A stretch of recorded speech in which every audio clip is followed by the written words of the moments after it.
I could have written it a new one right from this time. I recently Stream found that a title. TryHackMe staff created a free room of one of my exploit, haha, D. Oh, very cool. That's cool. So let's see. I have TryHackMe somewhere else. I'm trying to be efficient, not lazy. Didn't I have? Oh, right. Maybe this one. Study time. I'm sure I had it. Oh, whatever. Oh, look here.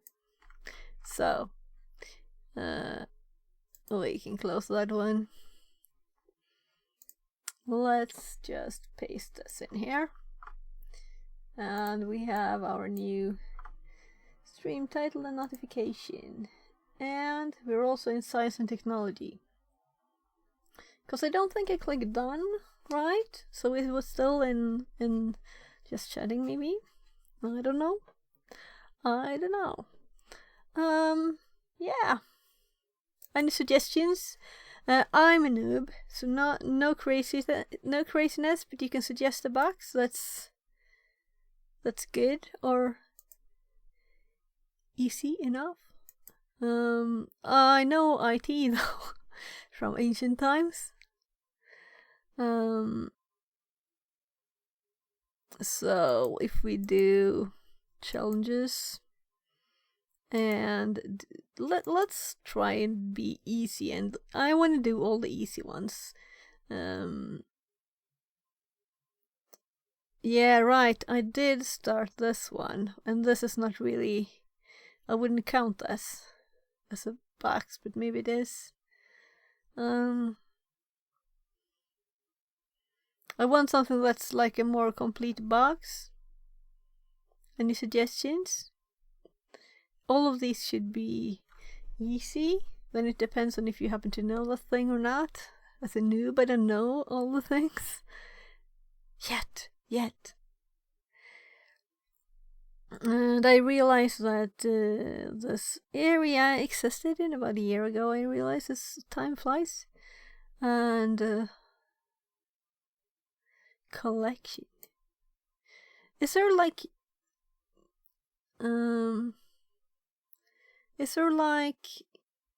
ratings on what people like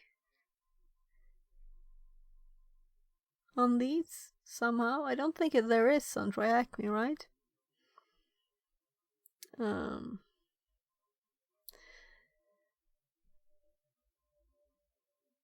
Should we search on what they contain? You used to be able to write. I know they just changed things recently.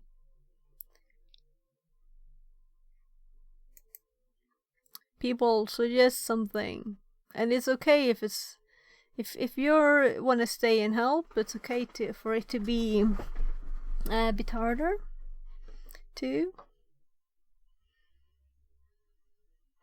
Or I could just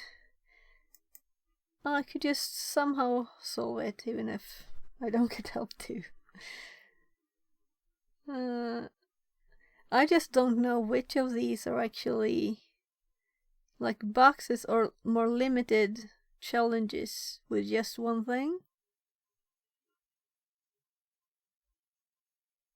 I wanted to suggest you the room he made, but it's medium, so it may be a bit hard if Yeah, you're new to hacking. yeah, you can do it. The last one I did was hard. That's why it suggested the medium ones. But it all depends on if you happen to know just a thing, and if you have it, you have the knowledge. We can always do it together. I don't have to do it myself. So let's what's it called? We don't have to do. We can do all. So just tell me what's it called. That would be cool, right? It's your thing.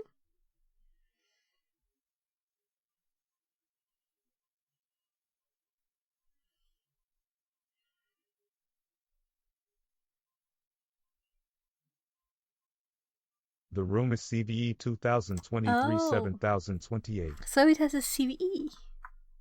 So if you do CVE, we should find like rooms, right? No, several rooms.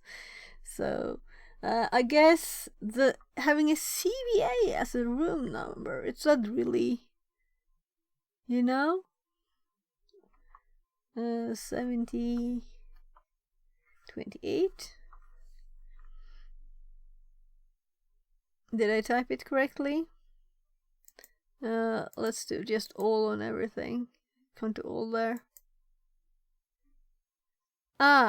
So 2023, 7028. Yep, the GitLab one. Yeah, so GitLab.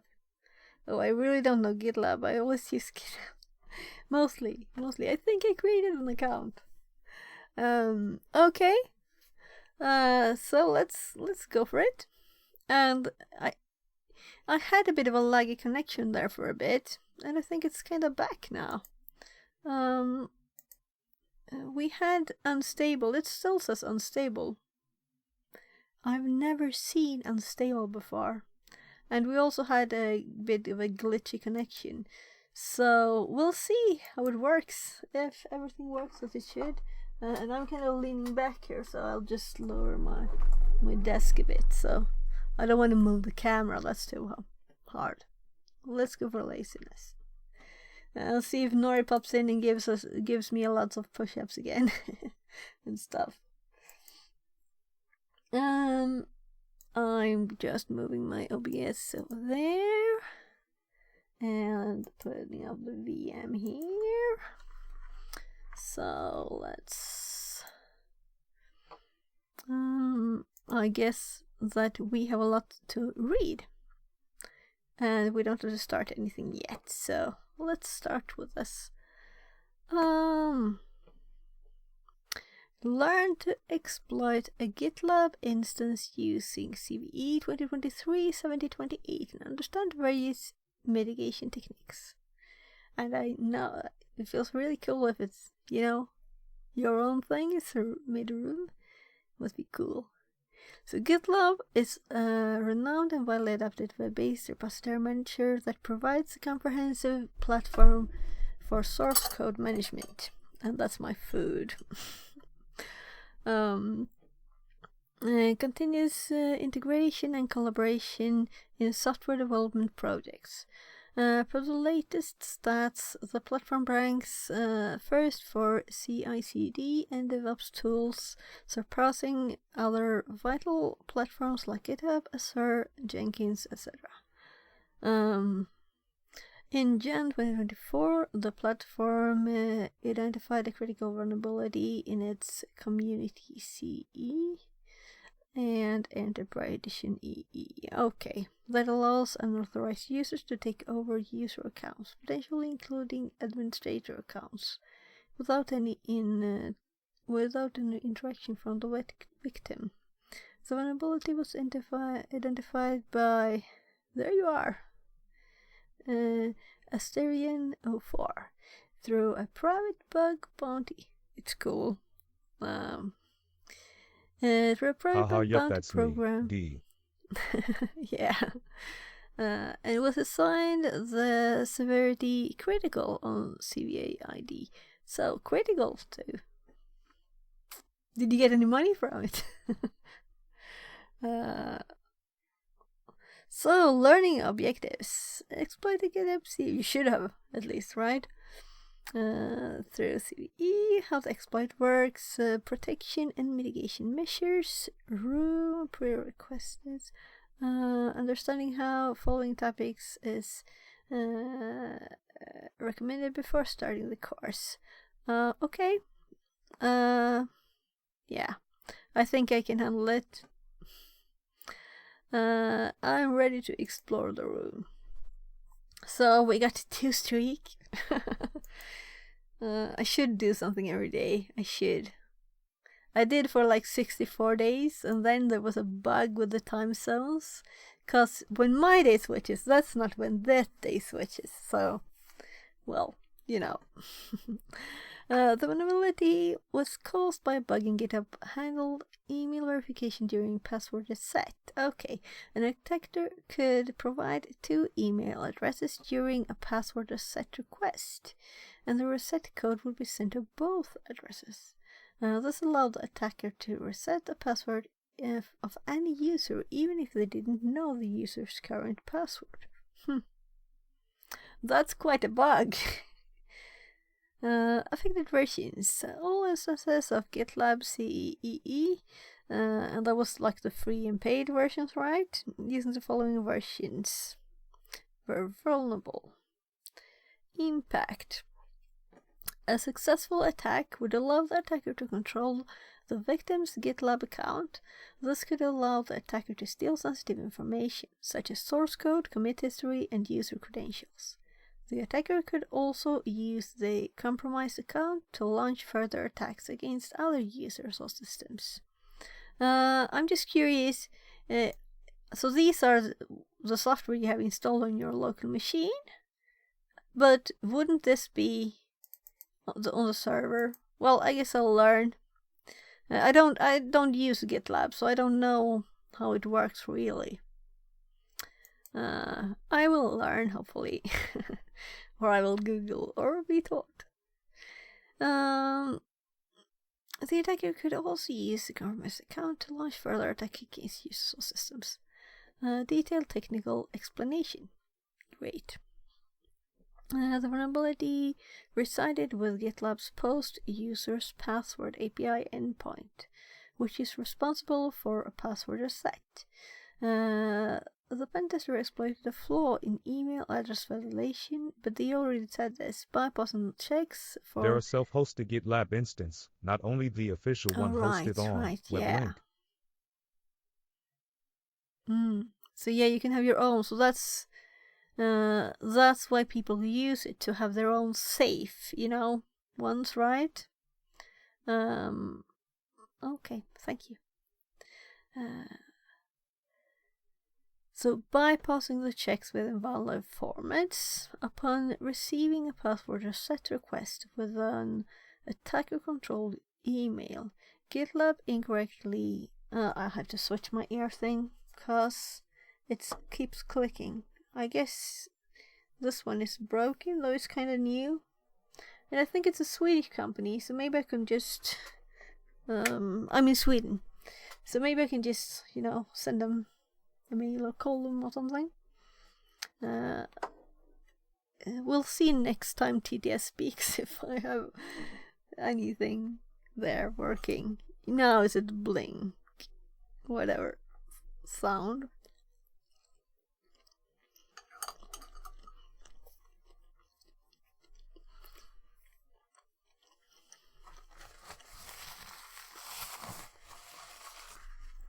So this is like my combined lunch and dinner now.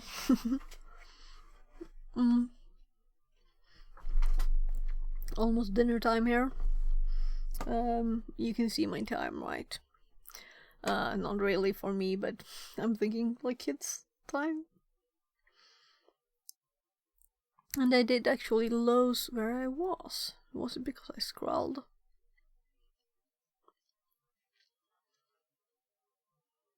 GitLab incorrectly generated attackers then interpret the token. Let's read it thoroughly here so I really understand everything. Yeah, it says this endpoint.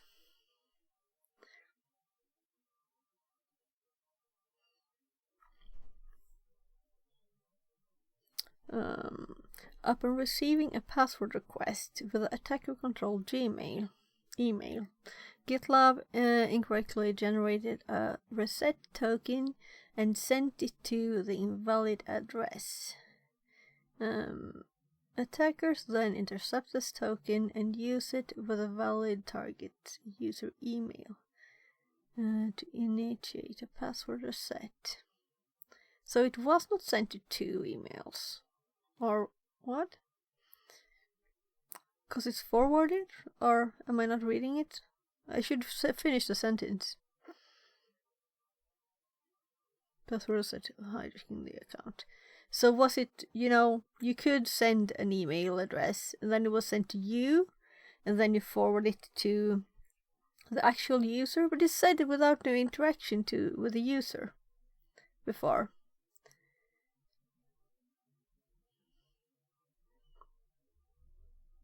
Use it with a valid email to initiate a password reset.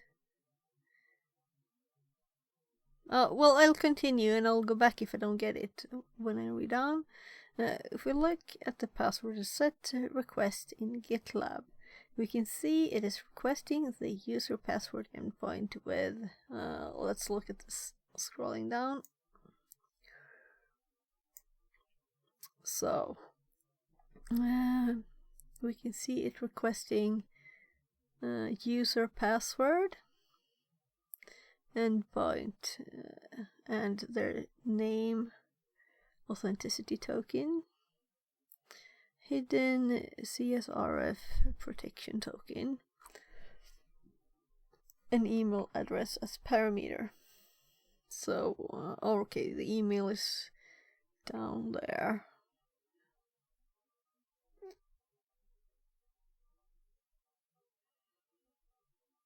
Email, user email. User email, user email.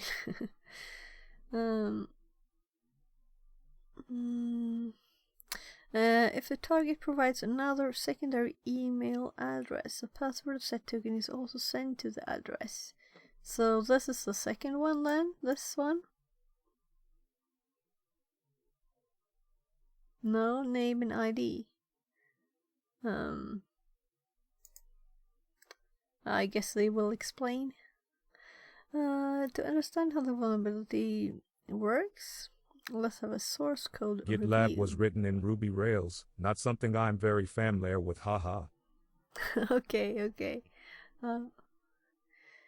Oh, I'm definitely not familiar with that. So, okay. GitLab 16.1 stable version commits carried out after. We can see that multiple changes have been made in the file repository.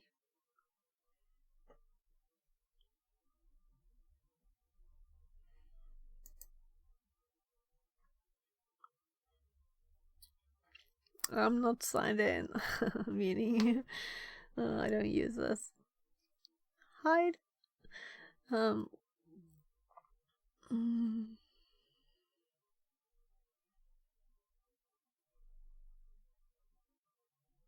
Well, they have a screenshot. And why do they keep insisting on having light mode? I don't get that. Who wants light and bright light mode? The code located at spec controllers, password controller spec RB was accepting multiple emails at input. However, it lacked the email verification and validation mechanisms to confirm if it was associated with the current user. Oh my god, that's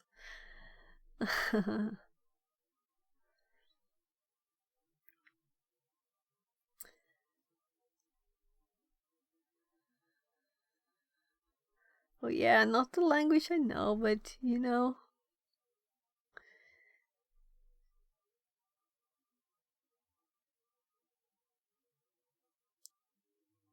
The attacker only required the authenticity token during form submission and the victim's email address to gain control of the target account.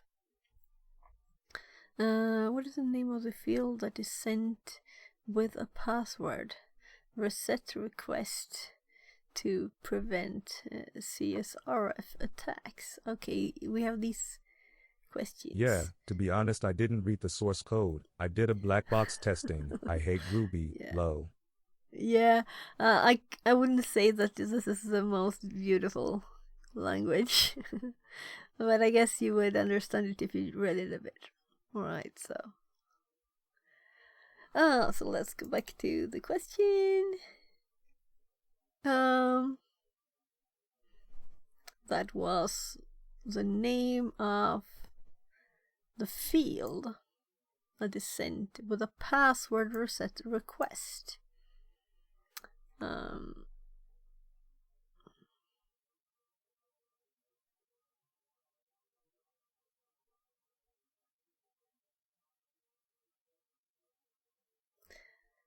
This is like, you know, what do they call field? password reset request in GitLab. We can see it requesting. Do they mean just user's password? That's the endpoint, not the field. So I should read. There were two questions.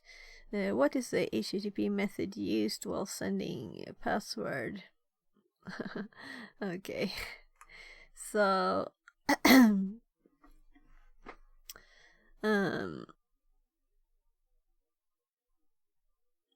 I'm just seeing that it moves on my screen, so I'm just checking for messages.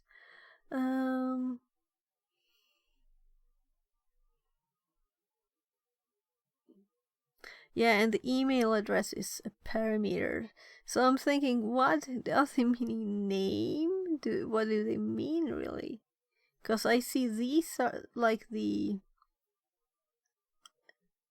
Are these what they call fields? I guess this is one of those questions you should just test things.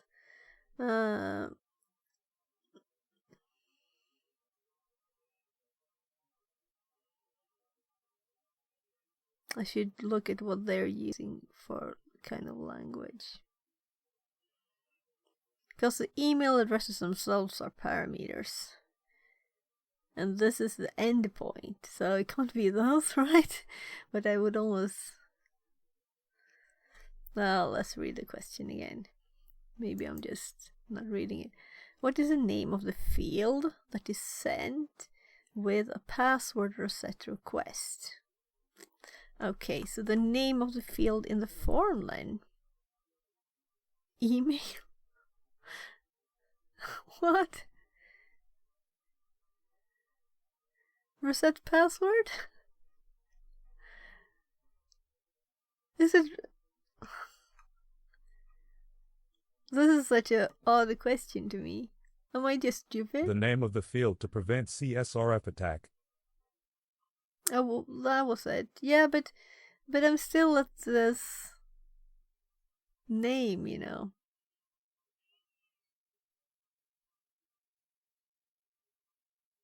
I'll just read it. I didn't read all of it. It said something about this is hidden protection token. So this is the parameter here too. It's not the field name. So the name is name, and it's not name that's answered. You see my annoyance or confusion. But I can just try this. But that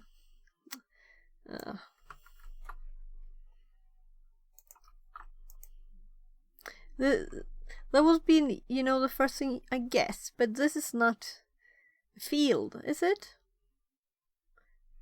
Well. What is the name of the field? Its name. It's not this. This is a value. That's my problem. I didn't see anything that had any field name that was reasonable. Oh well, whatever. Let's continue and actually learn things, not get annoyed at details. So what is the HTTP method used while sending password reset requests in GitLab? So in GitLab here, I would assume they mean post, but let's see if we can read anything. It says method post there. Yeah. So I have to move my arm. I sit a bit oddly. I think he meant in the result post HTTP request authenticity token equals blah blah. That would have been more reasonable.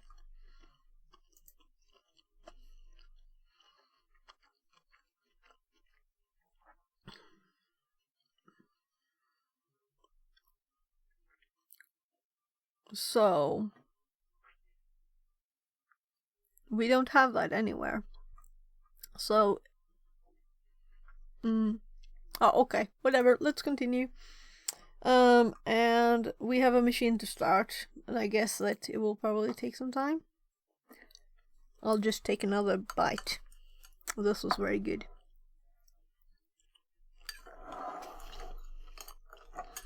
Mm.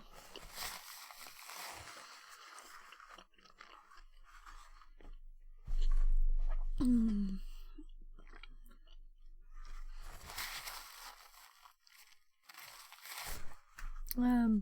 So, how to exploit? Exploiting the vulnerability is simple for a red teamer and only requires an API call to user's password method with a victim and target email address, connecting to the machine. I guess I'll read it. We will use an Ubuntu-based machine hosting a GitLab instance to demonstrate the room's red team perspective. Start the virtual machine by clicking the Start Machine button in this task. Please wait 2 to 3 minutes. We got 1 minute. For the machine to fully boot up, you can access the vulnerable GitLab instance by visiting the URL. Okay. But first you need to add the... okay. Yeah. So, I think it's time to log into my VM.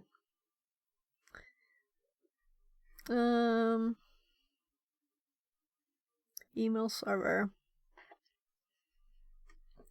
Sometimes I skip stuff that I should have read because I'm thinking, oh, this is just information about that. But, you know. So now we have, this is exclamation mark right, where the VM is. And that's exclamation mark right, left, where my notes and my TryHackMe is. So in case I forget and to switch screens, you can do it yourself.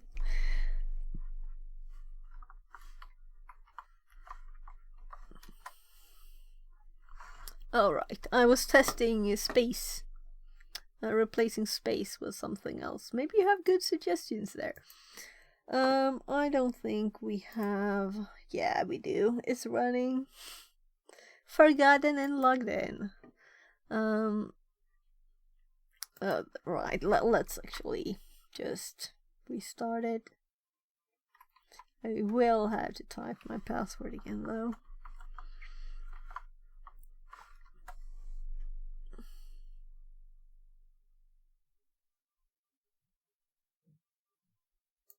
And this was running, it didn't do anything. No, it didn't have anything else running.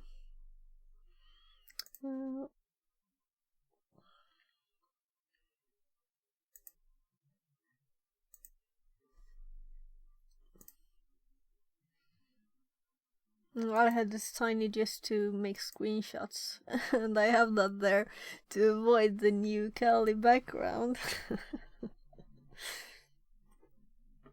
I'm not a fan. There are 2 ways doing the exploit, using the automatic one, shown in the room, or the manual one. It's not explained, but I can help you if you want to understand deeper. Yeah, that would be great, thank you. I want to know as much as possible. So, yeah, they wanted us to run a Python script, right? So, we won't see, though I could read the script, of course. So why did I even click there? Burp is started, and that's just all I wanted for now, so we can see all the stuff later if you want to. So Ubuntu GitLab instance and right, editor hosts. So what's the name it wants to add? Does it say? More email service available, which will be used during exploration credentials. And this is that. I'm just looking for the name. Am I blind? I guess this is it, of course. Oh, you're on this machine, so you didn't see me looking at the TryHackMe one, but you can if you want to. So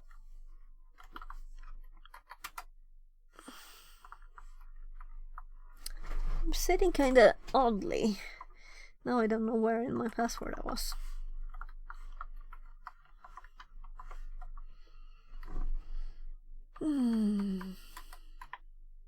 So 10, 10, 49, right to 5. And I think I pasted it, I copied it.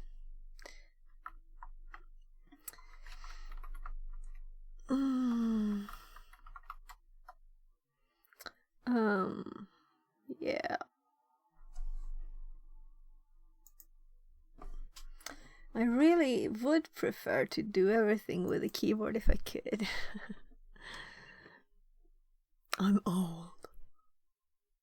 No, but I got a bit of a pain in my arm there. I sat a bit odd. I should sit up instead.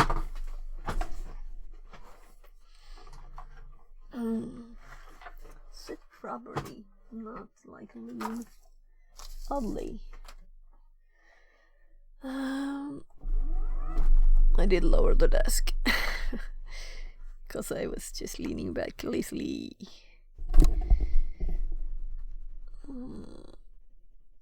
So let's copy the whole thing there. Sorry, I'm just copying this.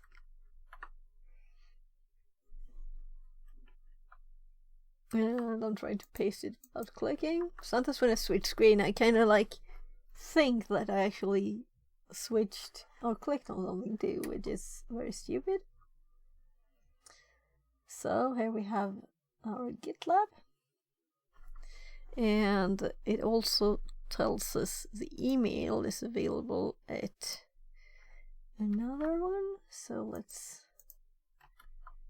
open that one too.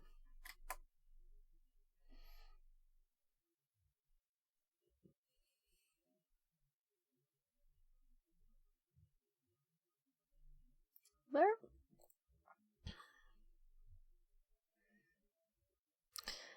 The email server is accessible on this, which will be used during exploitation with the following credentials. So I'm going to copy the credentials of the email and testing it 1, 2, 3. It's the very remarkable password. So do we want to even remember that?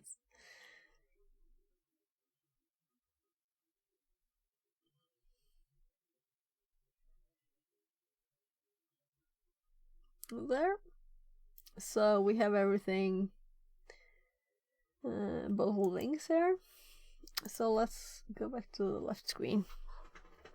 I did have voice commands with Node-RED, but something I haven't taken the time to focus on that. But maybe I should get voice commands to right screen and left screen again. It's kind of nice because I have to click a button, though it doesn't take long, you know. It's still so preparing the payload.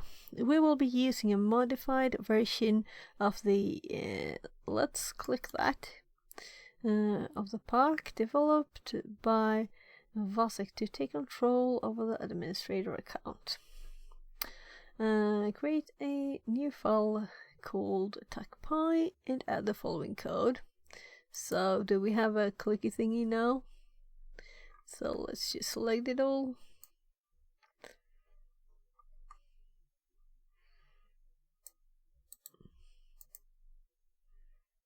We'll read it in a more colored place.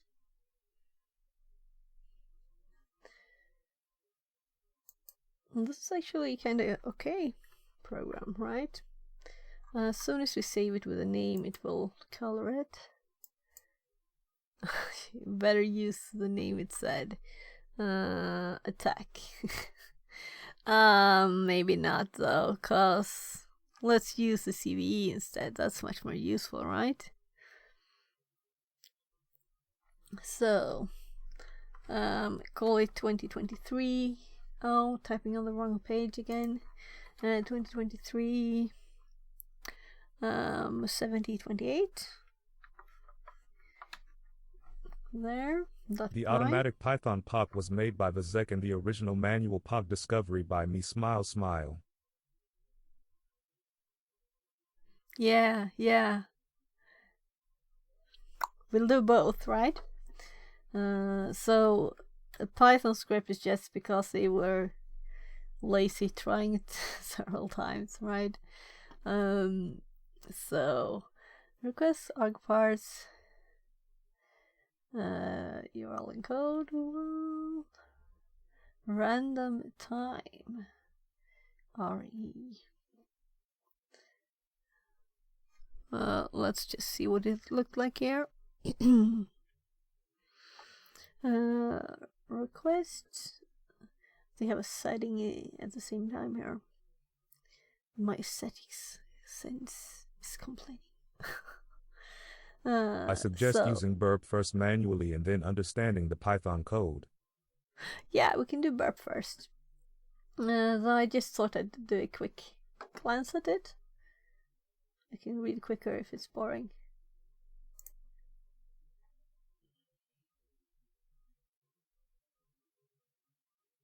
Just so I have just a clue about it. So we have init, set some stuff, get CSRF token, Oscar set, and let's see, yeah, it's all in there. It's all in there. So and then parse arg, so it has arguments, and then we have the what is run. And this is kind of obviously, I should have just looked in here for the name, you know. I was like looking, I looked at the TryHackMe page to get this number when I had it right there. That was red cheeks. I didn't read it all first. So we have this here at least. It's saved in the home directory. Just to be very, very... I should have a directory with things, you know? Like sorted, the exploits that I've used and maybe might use again. So, let's go back to the page and listen a bit to them and more to you. We can see that the code first makes a post request to the new password endpoint. Oh, just my phone blinking. Endpoint to scrap an authenticity token. Then it makes another API call to user's password endpoint with the victim and attacker email address. As we know, the victim's email address is victim email. Okay, we know that because this is the attacker. We have not heard anything about that before. Let's see. Did I scroll too far? Here somewhere we should be, right?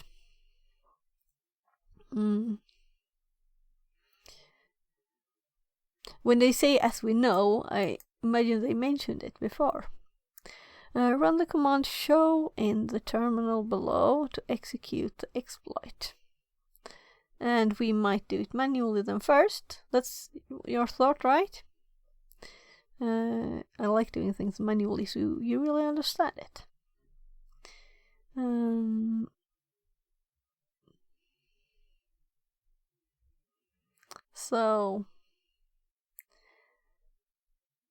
So they have the options so anyone can use it easier, I guess.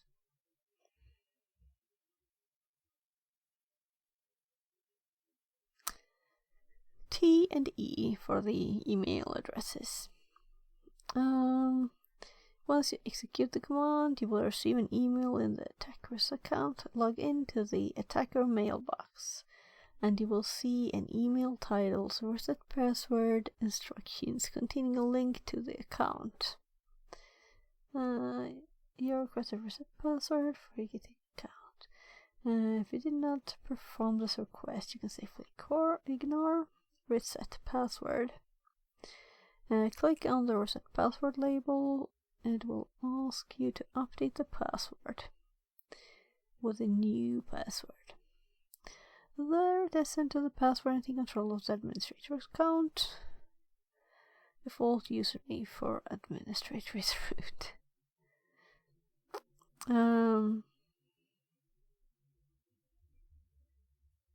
Okay, so we could just paste this, of course. What is the flag value? So that's what we'll need to do it for. I could just copy this first.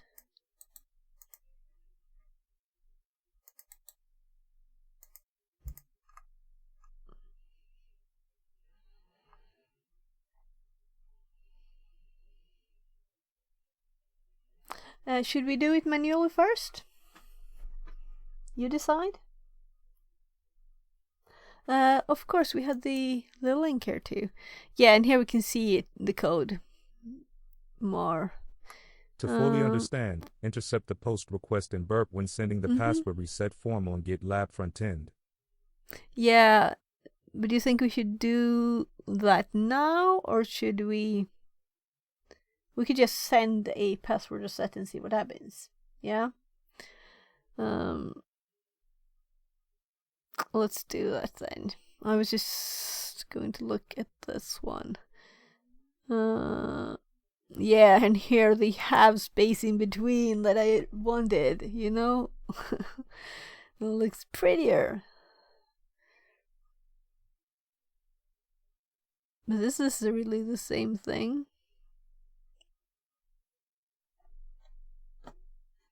Sorry for just checking the thing I pasted here. Because we don't have all that, you know. So they just took a bit of it. This is not all of it. This is just the class.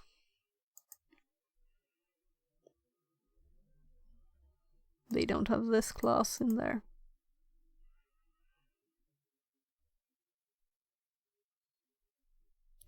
There's a long function. Yeah. It's most definitely not all in there. Okay, that's good to know. And this was this, and this is this. That we could really close now, but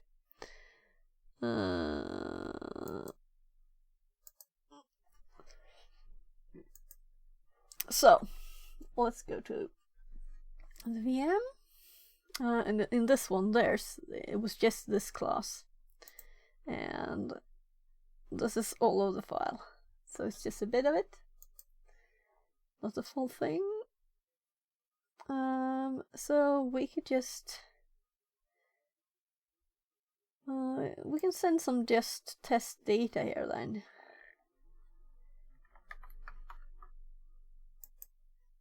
But we want to do forgot your password.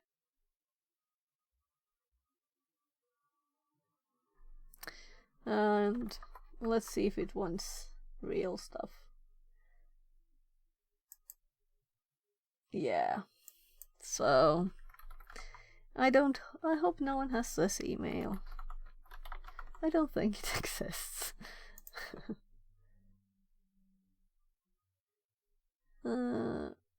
If your email exists, you will receive a password. Recover a few minutes. Okay.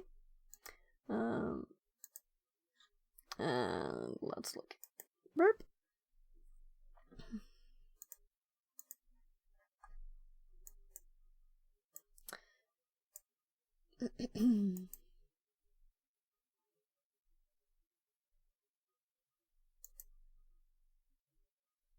I shouldn't have dragged it down.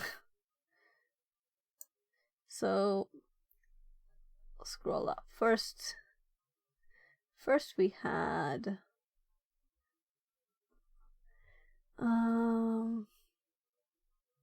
Yeah, that's the mail page.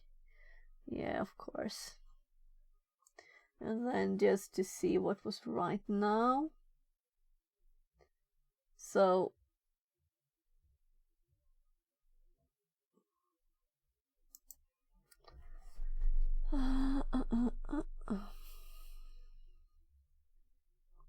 I'm just trying to read everything and see where everything is.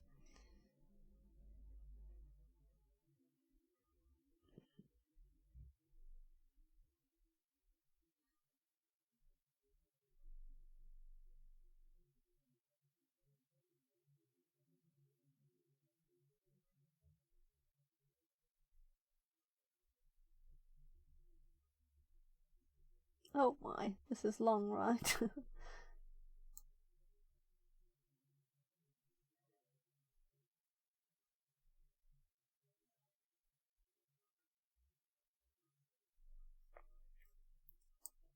So if I just look at this page, so now it will pop up even more things in burp if I don't turn this off. So I'm just disabling for a second.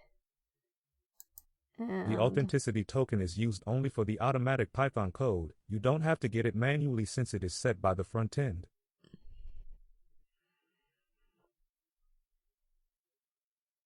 What is it used for the... Yeah, it's sent by the front end. Yeah. Okay. I was just thinking what this... I mostly just wanted to see that this was where we were first when we clicked. So that this... to connect it to burp. This one, you know. So then when we enter something there... This is probably the next... No, because this is just 1 second after. I don't think it was that quick. So this is this one probably when we sent it. So this was about the same time. Yeah, because this is HTML and this is the script. And then when we sent it, the post was this.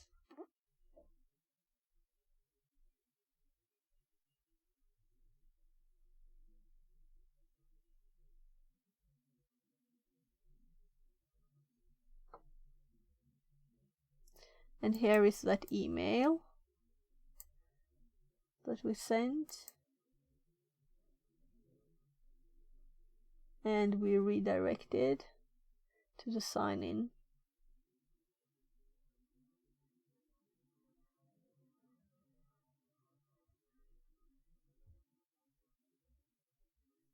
Just checking that you can see my page I'm looking at. This is the streamer habit. Look at OBS.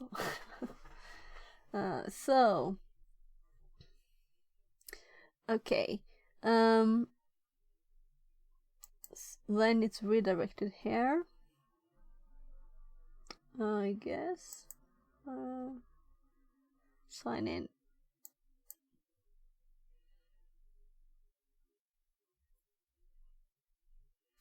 And it's this. And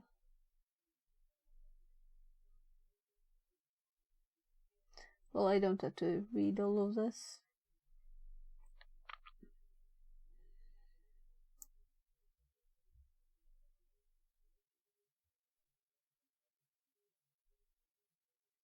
Sorry if I'm slow. You can send this post request to the repeater so we can modify it to exploit the server.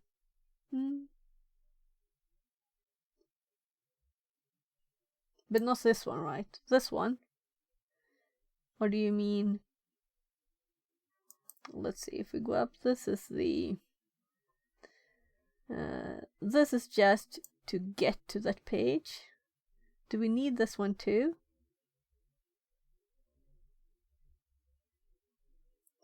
And then when we enter someone, this is what only the email is sent /user/password. Yeah, exactly. So let's just do that then. I'll just look one more second here.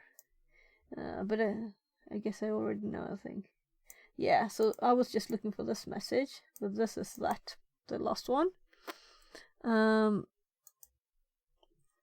I have to remember that I turned off burp proxy there too. So if I would send this, I would get the same redirect again there to the login page, I guess. So could we just add another email there? Is that the thing? Or doesn't it look at the email at all?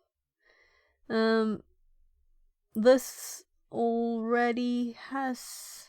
No, this email is used to identify which user it is, right? So we need something else. I'm just going to look at the page here with what he's told us. It was after the code. No, it was at the top, what I was looking for. So it was in this. Here.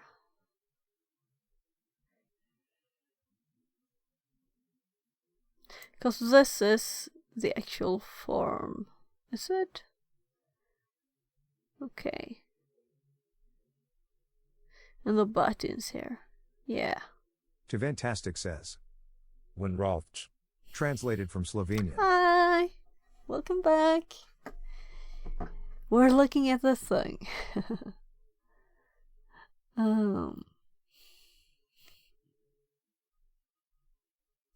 Yeah, right. Tomorrow is Wednesday. Then we listen to music at winner of music. So with that emote. Asterianral says. I found that it uses a simple email string parameter, but if you make an array instead, it can be abused. Johanna says. Okay. Fantastic Winroth. Hi. Translated from Slovenian. So Johannes is in here. That's winner of music I talked about. You should follow him and listen to the music tomorrow. It's crazy funny. It's good music and also fun. Stream. That's what I was trying to say. Great music. I hope you're well enough to stream, Johannes. No pressure. Yeah, you've been here all the time. Okay. Fantastic says. Didn't know Winroth emotes counted as Slovenian less than 3. So I'm just looking at this but I realized that was not maybe not useful. Johannes Winroth. So let's go back. Translated from Slovenian.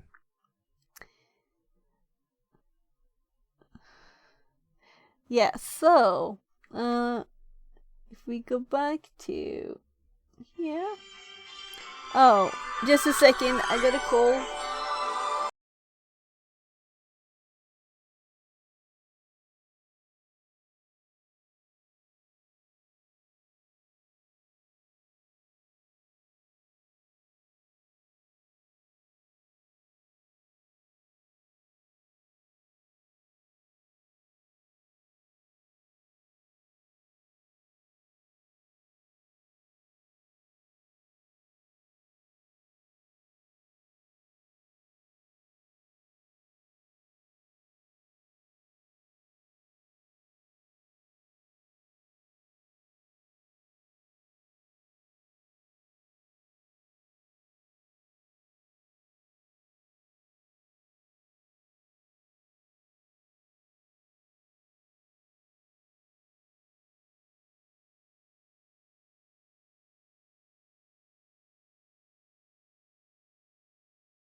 Hey.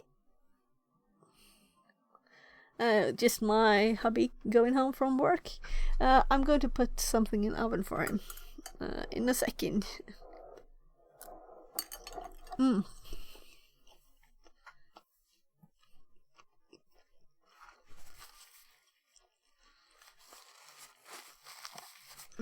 That food is good even when it's cold. So, yeah. So you said to make this an array, and I'm not sure how I would make this an array. This is not like JSON, right? We have the content type is this. Mysterianral says. So To like make an array in the post request is really easy. You only have to add brackets. So for example, so like user C email style. first and user email equals second.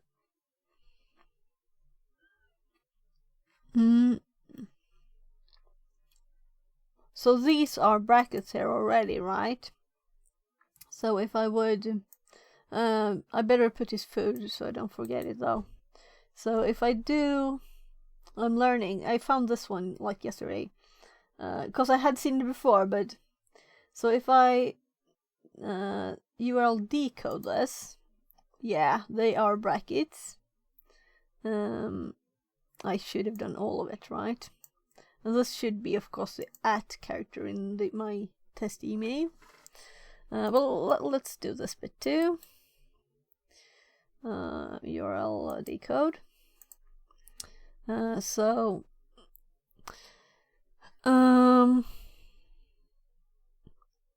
First, I don't really. I know maybe this is just looking odd in the chat, so I'm copying the text and let's put it here.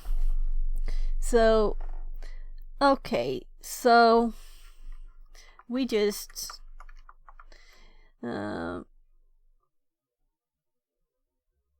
first and user email second. So you mean and then the 1 and 0. Do you mean I add a number here to add the difference one? In the first one, haha. Yeah. So like this. Yeah. The number is not required. The number is not required. Okay, so we don't have to do that. We can do this. This is great. I've learned lots already. So if we would do 2 emails, do we need another line there? All right, then this is a very long line, and we need an and there. Oh my goodness. Swedish keyboard. So we just need to change these emails to be the one they use. I'm just scrolling up, copying attacker email, and I'm going to paste it here. There, and the other one was almost the same, because it was victim.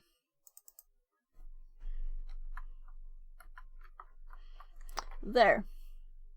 And we probably should switch them around. Does it matter? Great. The first email should be the victim and the second the attacker. Yeah. So that was then it is used. It has a meaning which one is first. Because this is what it looks at and tries to see what account it is going to set the password for. Otherwise it would be kinda setting the attacker's password and sending it to the victim, right? Yeah, so I'm just going, I'm not messing about with cameras and stuff, but I can activate my second mic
hear me when I was down there? I think you should have. So now we're back. Let's continue. And thank you very much for being my teacher. And we're done. Easy as that, haha, seems good. Yeah. So this is all of it. So if we see one of these web pages, the GitLab site, we might have this thing to do. So let's send it then. And let's see. I'm just going to read what it actually says. Nginx.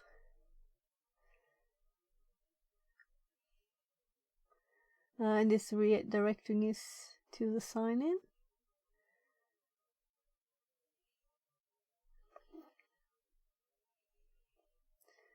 We have some kind of session ID. No sniff. I don't understand all of these things, you know, since I'm a noob, so I'm learning.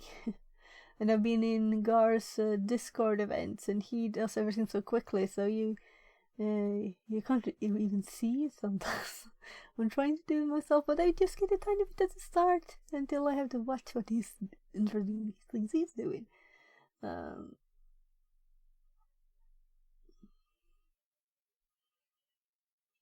And other streams on Twitch. So, here you can really see that this is a pretty fine version. It's just one line. So if we would roll this, it would be, yeah.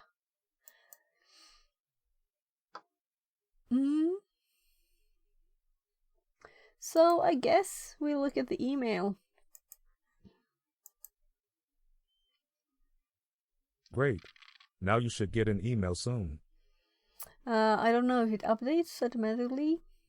Do we have something like reload message list? Yeah. I thought this was like a reload icon almost. So we don't have any messages yet, but will it take some time then? I'm just F5ing the page.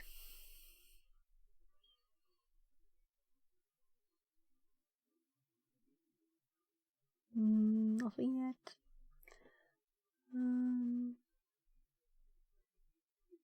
Confirming that we use the right email. That's strange.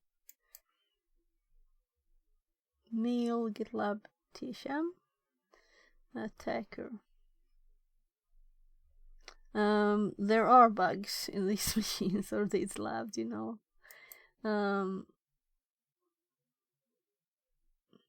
Also, let's look at what they intended us to do, so we can confirm that this was the right here. These emails. Did I spell it wrong? I copied and pasted those, so I'm thinking that's kind of unlikely. I typed victim. VICTIM at mail. Oh, I know what it did. I know what the problem is. I didn't URL encode it. You know, I unencoded it and didn't encode it again. So it didn't understand the thing I was saying, probably. So this is not that.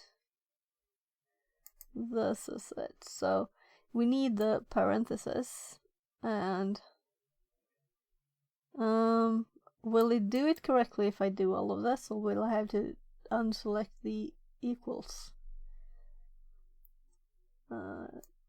Like that? No, it does all of them. No, it didn't do the ones I wanted. Let's just undo. And let's do this bit. Because it was encoded. Let's see now. Decode, encode key characters, all characters. If I do key characters here, it doesn't do those. So if I do all characters, we do all characters really. So this is not really necessary. So let's just do this one then. There's a shortcut. I need to learn the shortcut. Convert to... there's not a shortcut for all characters.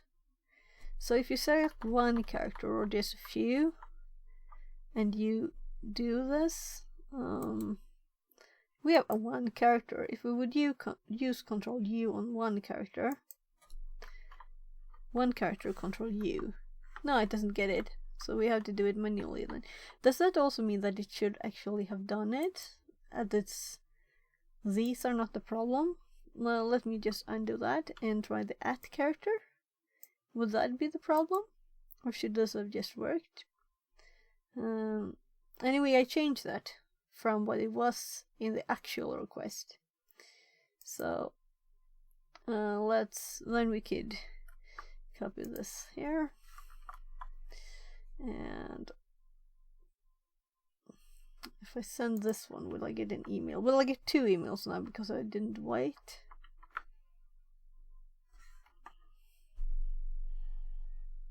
Or do we need to do the square brackets too? Let's make it look like it did look before. So sorry for doing this slowly. There should be a shortcut for that, right? So I'll copy this. We don't have to do that again.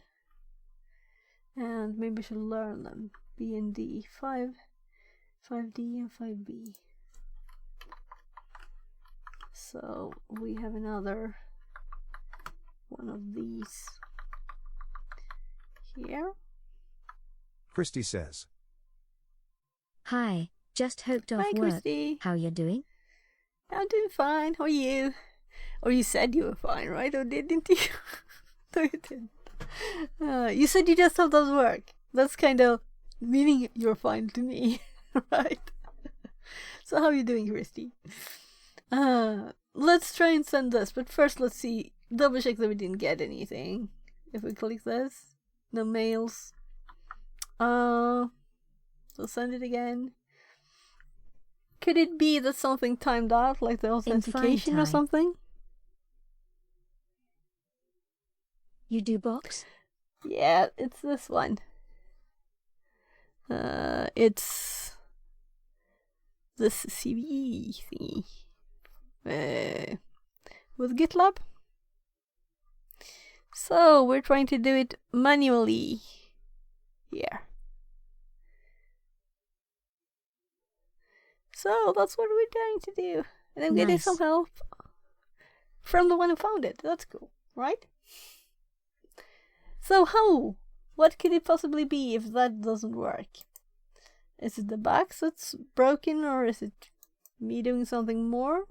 Is it has this kind of stopped working?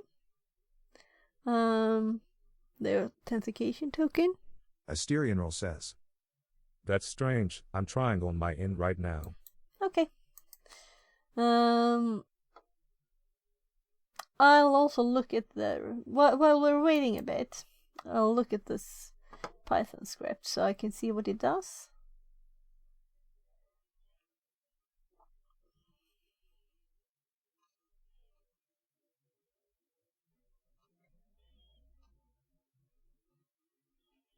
So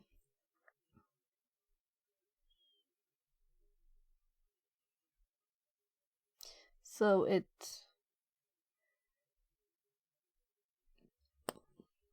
find all regex HTML.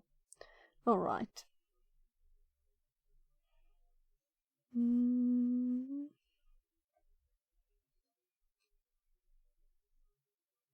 I'm looking for this and I didn't find it. It was just a line above. No mail.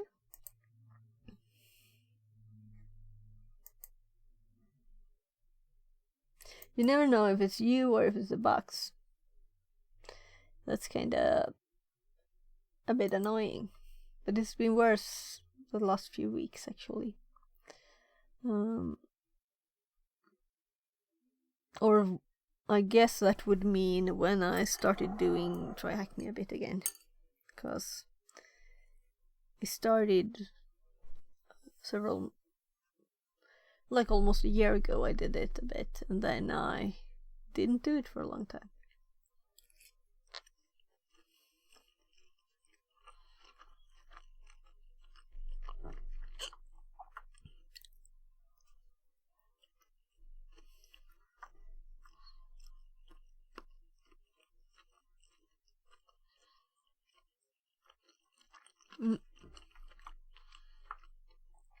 Let's read more of the code.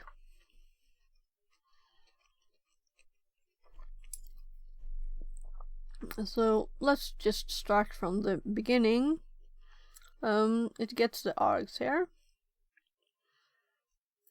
We don't use it like that, so we don't care. Then it runs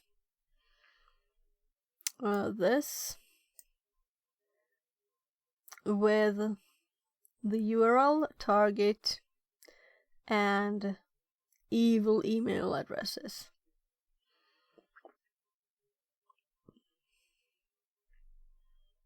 If not, explain dot. Okay. Then it does this. Then it just exits. Well, why do this? Oh, whatever. It will exit anyway, because it's the end of the script. So,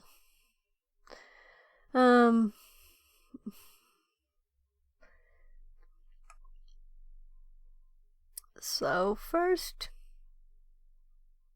we'll just this.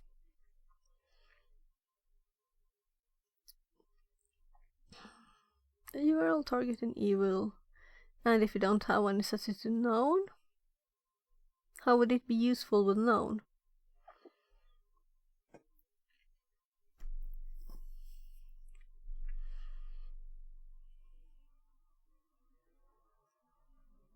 And this is right. This is not the same as the.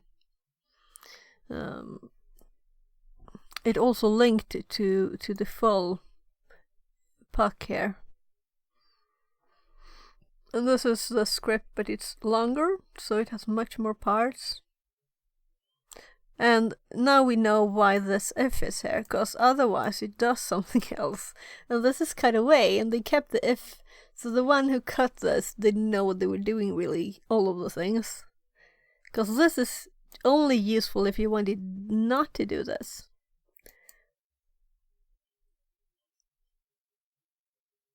Oh well.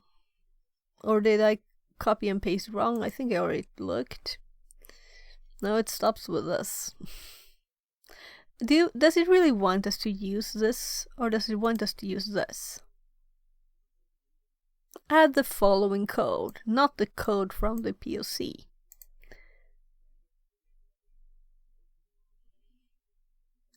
Oh well, let's continue reading this code.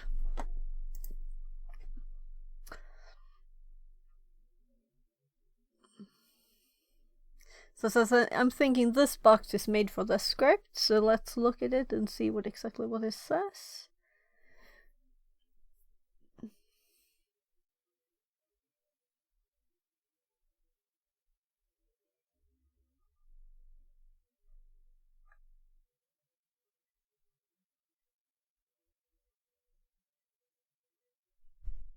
Have you tried using the IP instead of GitLab.thm?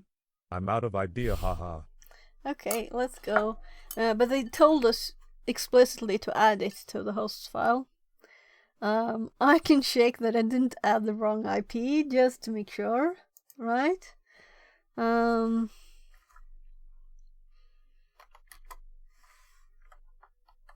moving the food out of the way. I think I know where I was in the password. We'll see. I did. So we have In 49. Burp, send the request to the IP instead of the host name. Yeah, I know. I just wanted to check that this was correct first. because it said that we should add it to the hosts. So I was thinking that maybe we needed it for some reason. But we can send the request.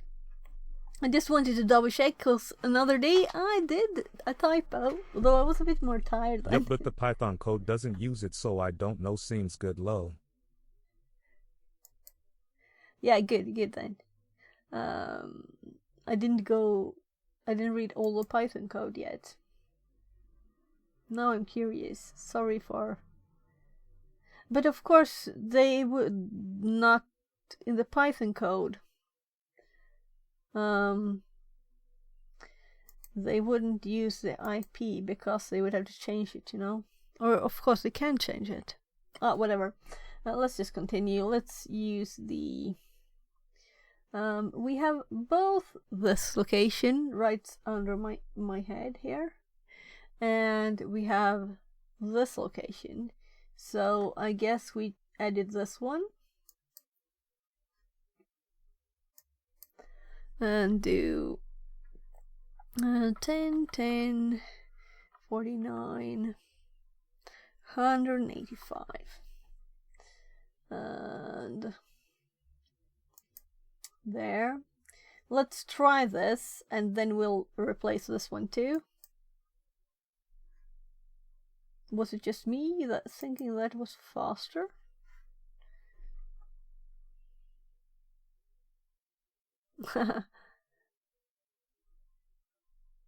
Look, it's the IP here too. Fantastic says. Servers might not accept requests if they are host-oriented. Yeah. Why would they want us to add it to the host file then, is a question. So let's do this one too.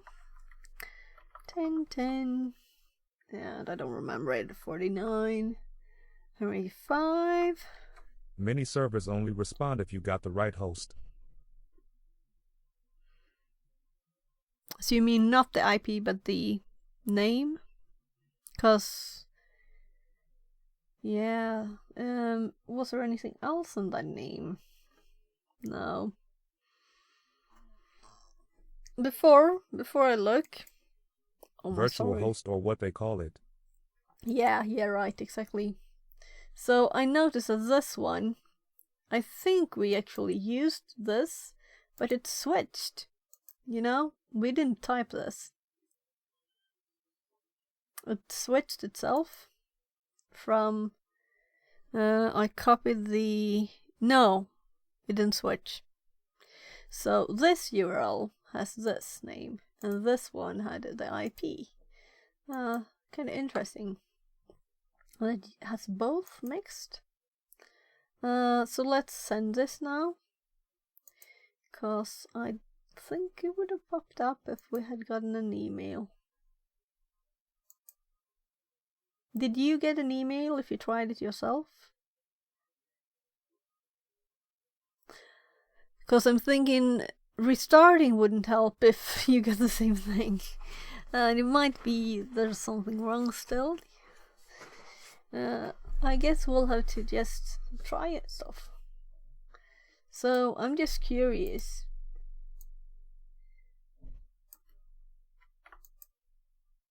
This is 8090 and this is 80, so why did I copy both? And we know that the host file is correct, by the way, because this worked. So I didn't have to check that. I thought I copied without that, but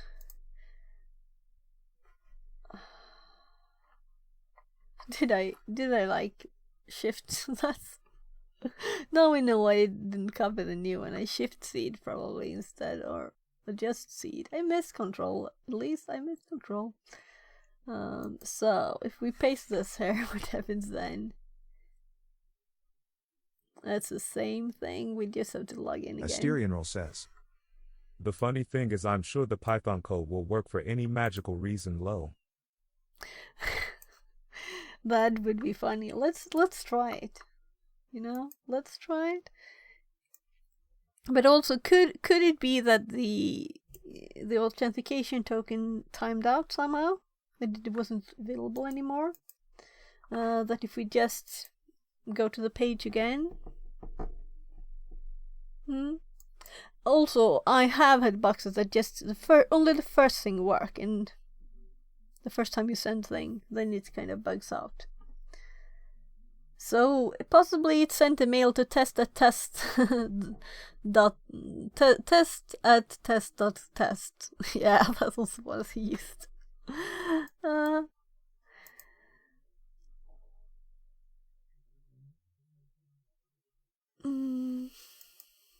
Well, both of these work at least. Will this work if we use the IP? Better not try it. Let's look at the Python script again. We have it saved. Let's just try exactly their thing then, right? So I just have it in the home directory. So if we can find it in this mess. Follow the redirection just to see if it says something. Okay, let's do it again. Do you mean in burp? Or do you mean in burp, right? Yup, in burp. Yeah. So if we click this,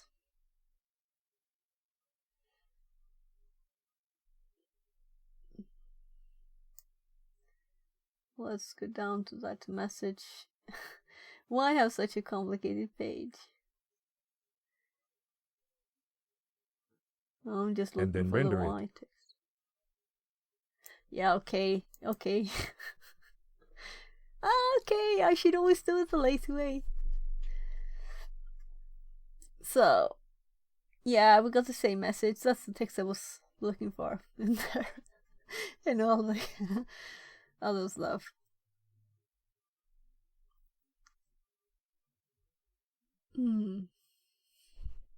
Okay, so no error. That's good. Dick. Yeah, I Translated guess, from Dutch. I guess we could look at... Yeah, because this was from the actual burp. So, if I'm want to go back to this, yeah, we get this. And if we look at the pretty, we can just see the redirect there. That means that authentication token shouldn't be old or anything like that. And the session, GitLab session thingy. And we don't have a mail. So let's run it now then. Is there a new line, or is it just me before the attacker email? Let's look. Let's hope it was not just you. It's just a pretty. Right? I can't even raw pretty. It's wrapping. You see? It says 17 here, and it's the same line. Oh yeah, padding, my bad. Yeah. But it was a good suggestion. So, now it has been a bit of time, so let's try just F5ing this. Then we do it with the Python script. And this script is made for the specific machine, and I have it here somewhere on C, right? Or didn't I call it? No, I just called it here. There it is. For me, the room doesn't even load low. Okay, I think there might have some problems then. Oh, and I'm sorry for smiling when I'm eating. I assume I will have lots of food in my teeth. Someone might be offended. So I'm going to the page here. And we're looking at what they did. They ran AttackPy with the IP. This is the rest of this is correct. It's only the name of the script. So I will copy this and I will fill in the Python name, because I was thinking that was kind of random to put in, since it will still be there in my back later. So now I just have to remember it's just a number of pi, right? So try running the Python code then. We're gonna say we successfully did it manually low. and it was right, it was dash. Sorry for not remembering. There it is. 70 T28, and it's the correct spelling. We have the correct IP automatically. We have the correct emails automatically. So this is copied from their page.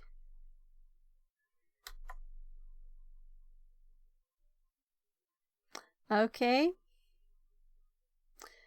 Now I really have to read the code. But I would like to see output. Let's edit the script.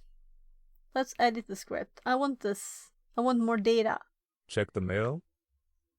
Yeah, of course, we have to check the mail too. But we, well, yeah, because maybe it doesn't get a mail still. Maybe it doesn't work. That's right. Oh, look, we did get it. The mail. So, something, they do something more. I want data. We could just, I guess this is the flag. Yeah, but the that's Python not... script worked magically. Yeah, so let's see why it magically worked. I'm just filling in the flag there, so we don't forget. But that's not what I'm after. I'm after knowledge, not flags. So I want more output. So let's edit this and add that line that I wanted there.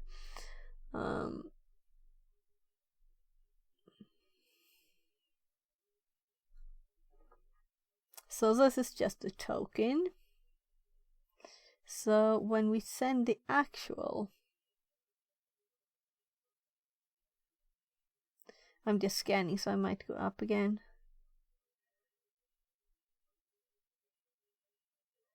So if send it,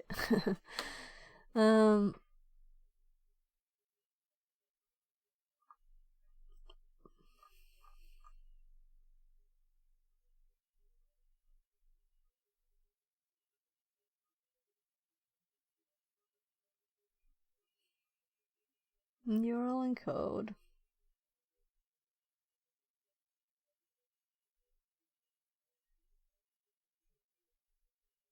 I should focus on where it's actually doing it.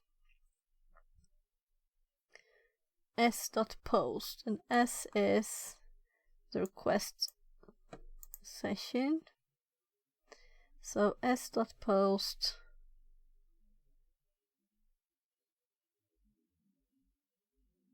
Yep, the query string variable contains the array with both email addresses.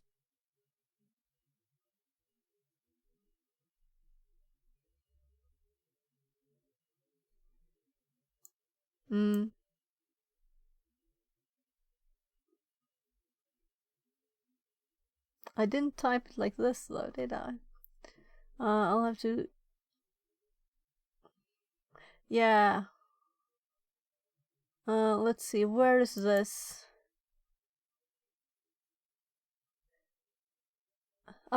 Let's print the query string, right? So let's just here.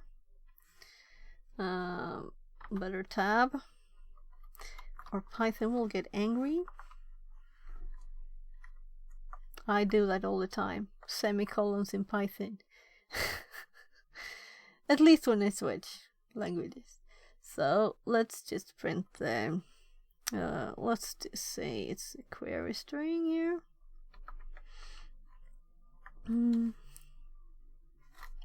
And I can copy stuff. Don't have to. And that's a string, right? No. Yeah, it's URL encoded. It must be a string. So we should just do that, right? The last parenthesis is here. So this should be a string. It should just print this so we can see what it is. And then what else would we want it to print?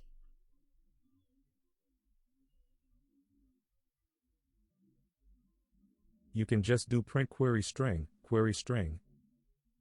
Yeah, that's what I did. Well, comma, yeah. But plus works too. Let's just run it then. Save it and let's look at the query string, because that's kind of the important part, right? So if we run this again now. Okay, I did something wrong. Because this is user tabs and spaces in indentation. Okay, it was spaces. I'll have to fix that. So let's space it instead. And Python did get angry at me anyways. I was trying to be nice. So if we use this part, we're gonna see the truth about the payload. I'm just looking here. User authenticity token. Am I blind? Where does one thing end? And there. Negadripper says. Texts. Hello. Texts.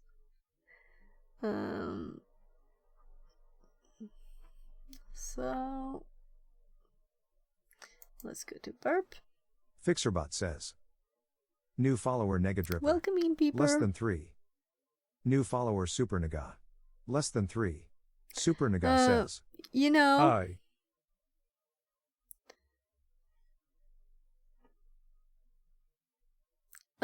If you want to play with the TTS, I will just ban you, so. Okay, I can Dylan see E you says. already have. PLS Bobs and Vegans.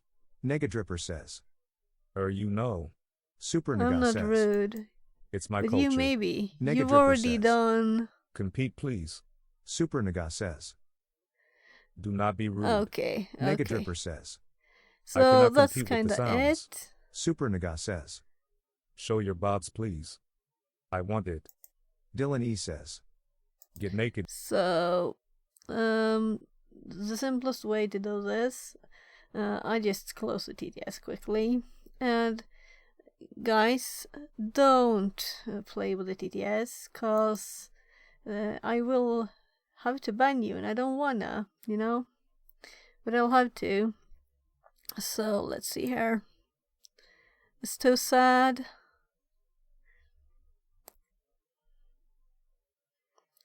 Sorry, I should have had chat up. That would have been quicker. Yeah, I'm going to. You know, I saw just the names. Ah, this is annoying. This is the chat in. So, if I just click the name here, I should be able to ban them. Okay, I'll have to do it manually.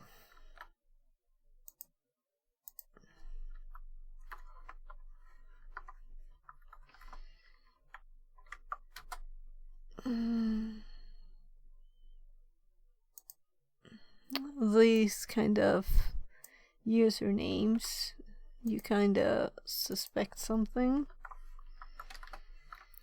especially when it's a TTS stream, because they want stuff to be said. So I think I got them both, did I? No, it was more. Yes, gubben. Nej, okej. Det var så att Laban skulle gå in för det. So I didn't get them all right. Is there one there still? Maybe I can do it here. Oh my goodness. I can't see it in chat. So I've learned my lesson that I need to have my own stream up so that I can easily just do stuff that's admin stuff. And I don't have the TTS on that I usually do, you know? Yes, we have this one still here. I don't have the TTS on. I'm thinking, shouldn't I have like some easier way to ban someone than to manually type it? I can just reply and pin the message. I used to have more, I think. So this is not what I mean, because I've never seen the mod view. Oh, this is a new thing. I've never seen it. No, I don't want to see a tutorial, thank you. So how would you do that? I think I missed one, did I? No? I got them?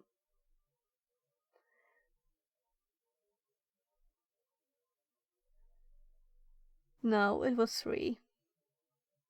So this one is not banned yet. I could just send here. Let's continue with the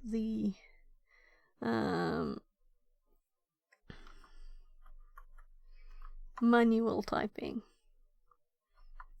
I don't even know what's... Yeah, you're looking at the other screen. I'm just slowly typing here. Ban and the username. So we should have all of those messages gone from chat. And this is a new thing for me to see the mod view. I've never clicked it before. So here I can see chat. Even if I open it later, I can still see the old chat messages. Yeah, so super. These. Yeah, I think they're all. The messages are gone. No. So let's just. Oh well, we needed that one too. We need TryHackMe. There. So, annoyingly, I see that. I'm starting the TTS Connected to again. channel fix at 42. There, security lives nice TTS.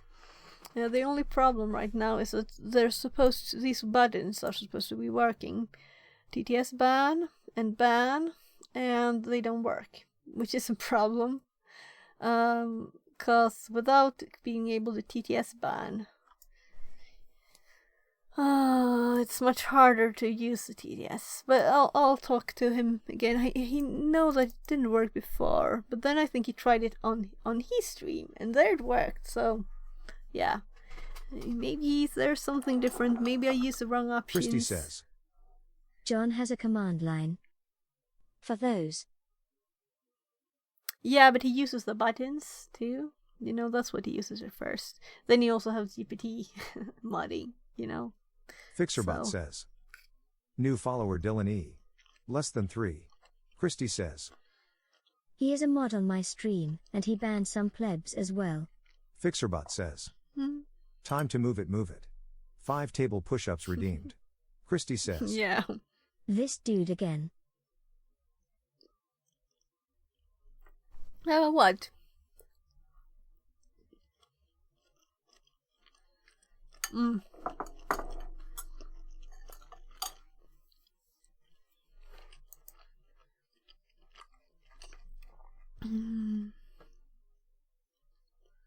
So let's do some push-ups. That's a good idea to wake the brain up after this. Is the same as the other you just banned.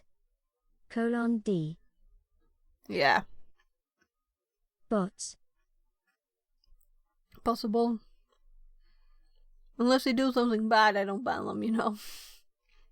But maybe I should have it up on my phone too. Because then I wouldn't have to click around with the mouse. It's quicker. So one admin moment. I'm just opening Twitch up here, and I can just lower my normal audio, and I can click live here. And I think I have more. I have the stream manager here, like on the phone.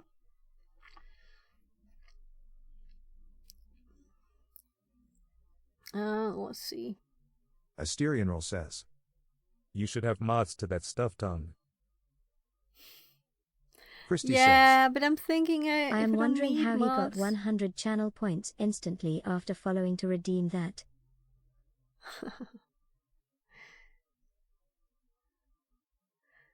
But you don't Fixerbot have says. to, follow Time to to move get it, move points. it. I think you get 5 high 300 jumps points from redeemed. following. So that might have been the reason they followed, too. And they can still watch the stream, They can't chat. So, looking at this now. So, if I were to... No, I think it's better to look at the chat. So if I look at, just go to my own channel on the phone, and I go to the chat here. Time to move it, move it. 10 squats redeemed. And then if I click on someone, then I can just... Now you are the example, because I don't have the others left.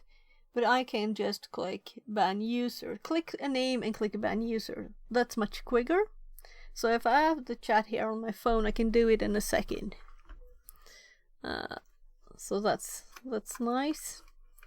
But maybe I'll have to add some mods. But it seemed to be always different people in here, right? And I don't think when you're kind of new that you can set a lot of mods. I'm feeling like having mods is a big streamer thing. So let's continue with this where we were first, and then we can do the gymnastics later. And if they get spammed, I'll Asterianal just... says. Is there something wrong or different from our payload?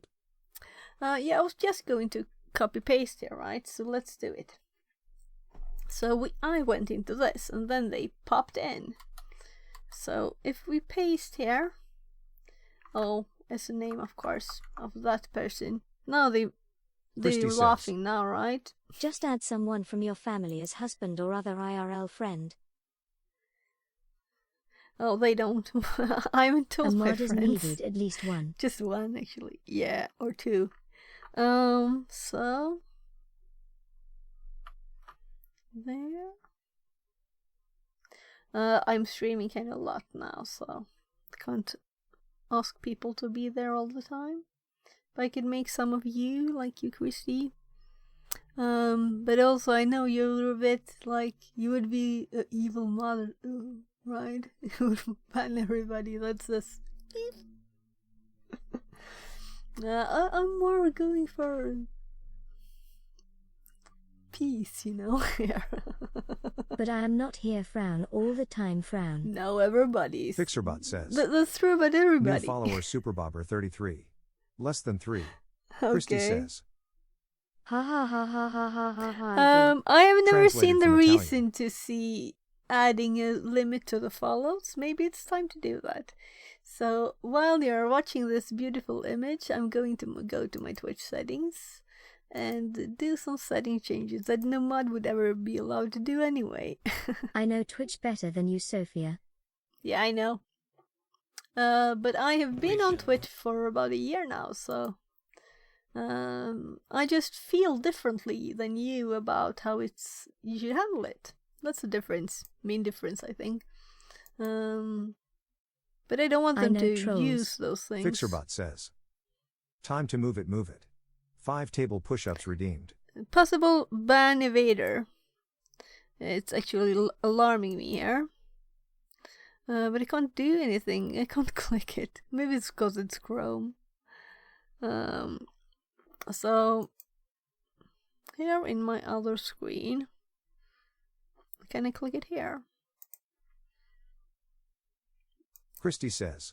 So I am on TW since 2012. Yeah. So my opinion on trolls is just ignore it. You know, they can't use the TTS now, so why? You know, I don't want to fight with anyone. Let's just go to the settings. That's what we're going to do. So let's go to here. I think it's in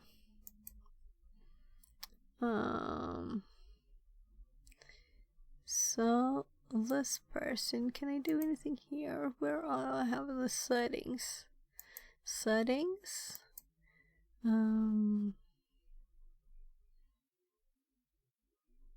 So that's where I can allow and disallow those things. And that's there, and this is probably the place.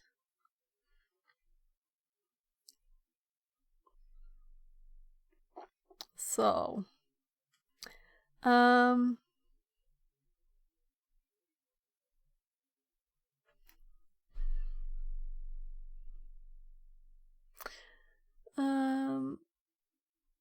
what I did on my other new account, and I haven't done here, is to say that users must have a verified email if their account is not a certain age.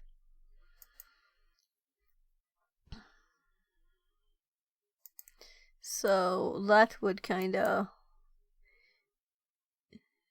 make new, you know, bot accounts not be able to follow, get points to do channel redeems in case they are, you know. There's also, let's see, I think there was some other setting too. Let's do that for now.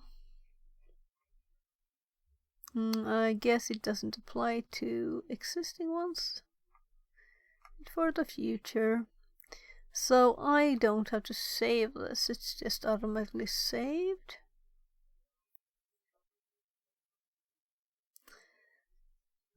There.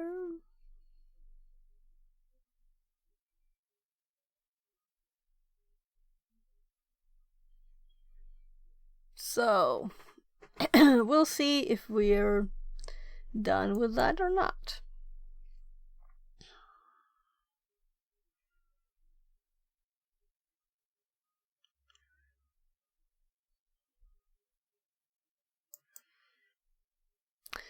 So let's continue.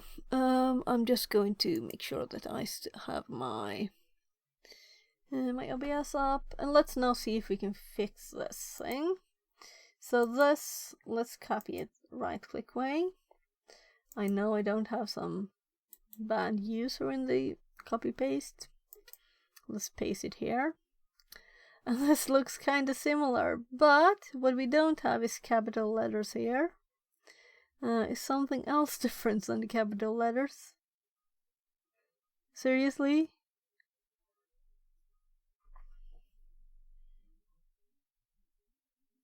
I can't see anything else.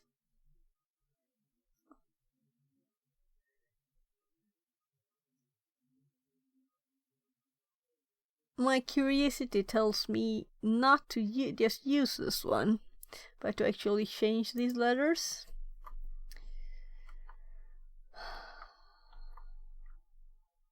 B. B. D. B. D. Asterianroll says. Whoops, I have to go, sorry. Thank you for your time on this room, and I hope that you learned a lot. I would stay more, but I have an urgency. Have a nice day and happy hacking. Thank you, Yeah, D. have a nice Christy day. says. Thank you for being Okay, here. Thank you for reported helping M me. for harassment. Thank you. Thank you. I can do it too later. I don't want to focus on that now. That gives them the win, you know?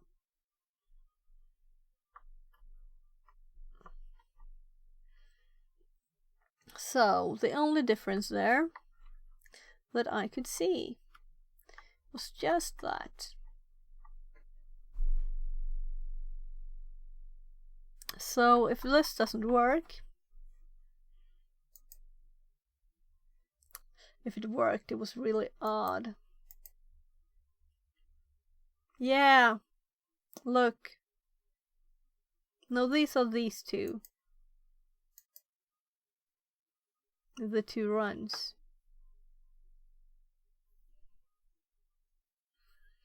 I'll look in the chat now. And I have, so I can easily ban someone there. And they have shed in OBS. So we don't seem to get another one.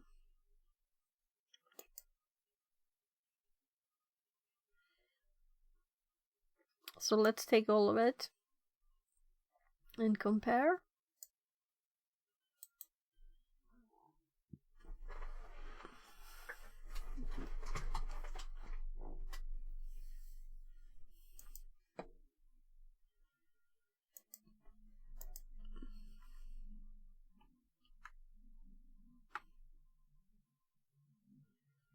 We have a different authentication token there, of course. But this has another too. Query string authentication or authenticity token.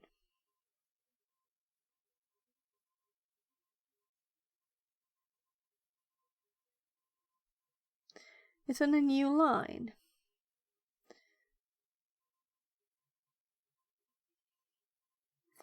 So if we remove ours there, and we just add a bit of space here, and we send this one, just make sure first that we haven't gotten an email. No email. And then we send this. And the change requested was rejected. We've got a totally different one. So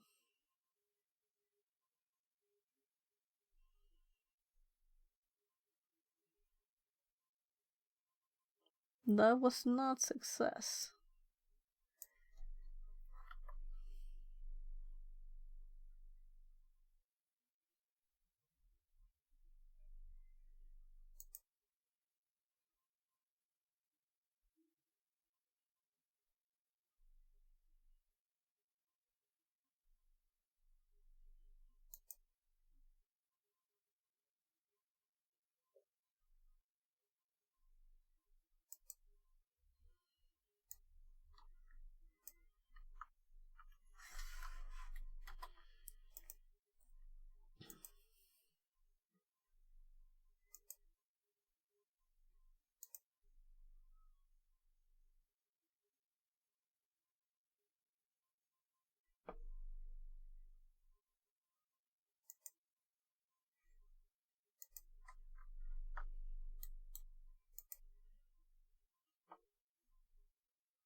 And if we run the Python script again,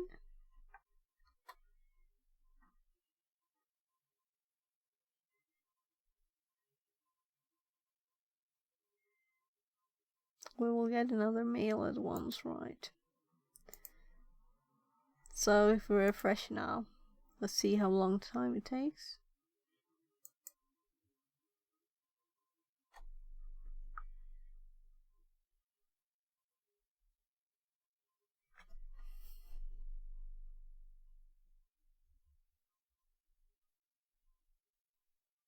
I'm starting to get tired.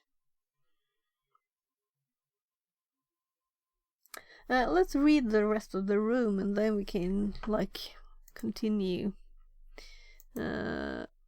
looking at it. Since we have the flags there and so, their script worked. Just why didn't it work in burps? That's the question. That's what we haven't done finished. So detection and mitigation.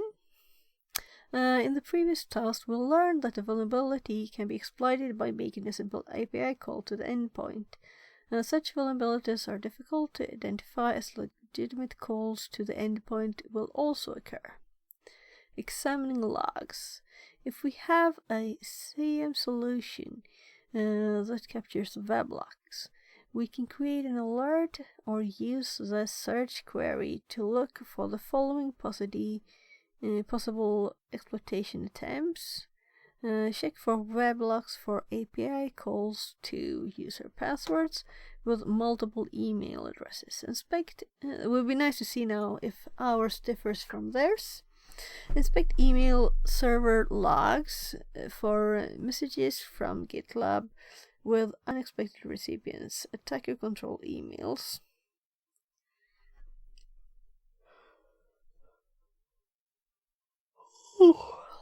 So the mail that's sent to the victim, will it have like been sent to both email addresses? And that's what's done. So it's an array of email addresses, and it works just as well to send to that. Coffee. Yeah, I don't drink coffee, that's the problem. But I did, I don't want to drink too much energy drinks, so I guess it's just the same as coffee, but still. And I did actually drink one this morning because I didn't sleep very much. And tea. I had to, yeah. Maybe I should get some tea. Maybe. Fantastic says. Du decaf. Fantastic agrees. Let's read a bit more first. I should do those exercises. That's actually the correct thing, Christy right? says. Carrot that emote cool. Yeah. That's a cool one. Oh my. What redeems did we have? Whoever sent them, you know? So I think we have table push-ups. Nor did all of them at once before. Squats, high jumps, and table push-ups. Let's do them. One bot sent all. And my brain will work again. Yeah, but I want people to use them, you know. I didn't add them to not be used. So they're not evil just because someone sent them. So let's do 5 of these.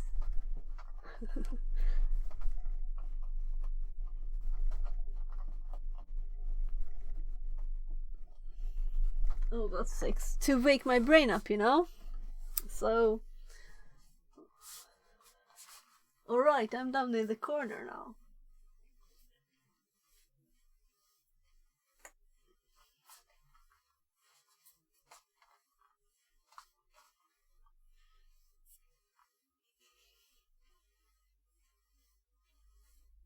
This is much better than coffee, right? MMLVX says. 6 hours. I'm impressed. Oh, it's 6 hours already. That's quickly. So that's why I have to move, you know, because I haven't been moving Fantastic says. for True. such a long time.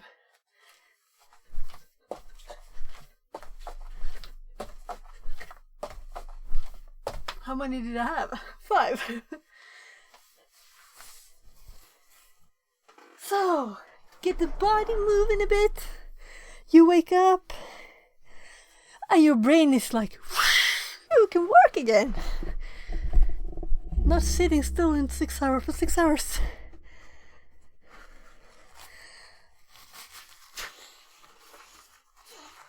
So, I realized I wiped my mouth when I was eating, so I probably have food all over now. So, I got a bit out of breath from that even. So I'm not in a good shape. I need to train. God, running a bit. Do some martial arts training. Some stuff. So, I was waiting for emails. And we haven't got any emails. So, that was the 3rd time we run this, or was it 2 times?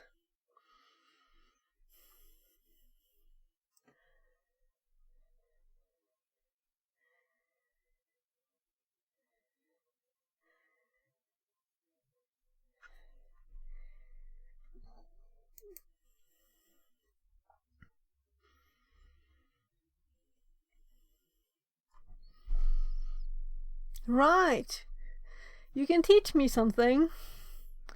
If I wanted this to be proxied, like any command I'm talking now, to be proxied through burp, how would I do that? Because I think you can do it, right? I'm kind of sure. I have a few hints already, but I want to ask, how would I proxy anything? There some commands have options, you know, like I did GoBuster through burp to get the information. Christy says. But I mean the script. A general one for any. Say if this wasn't a script, you know.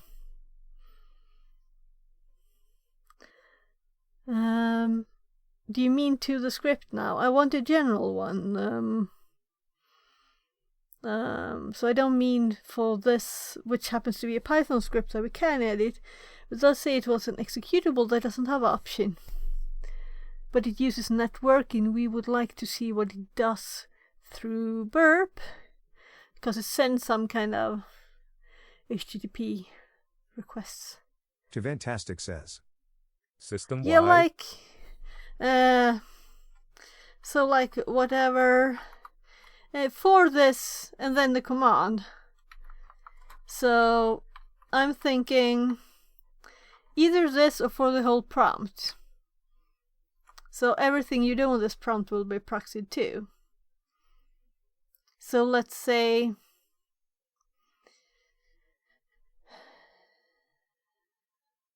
well, I don't know. I know burp. I don't know burp, all of burp, you know, what kind of traffic it could proxy. So I guess you wouldn't want all of it, though. I don't know what I want. I'm thinking. Anything that sends web traffic to be sent to burp on all machine? Kitty says. No, just where I tell it to. Nah, not 24-hour stream.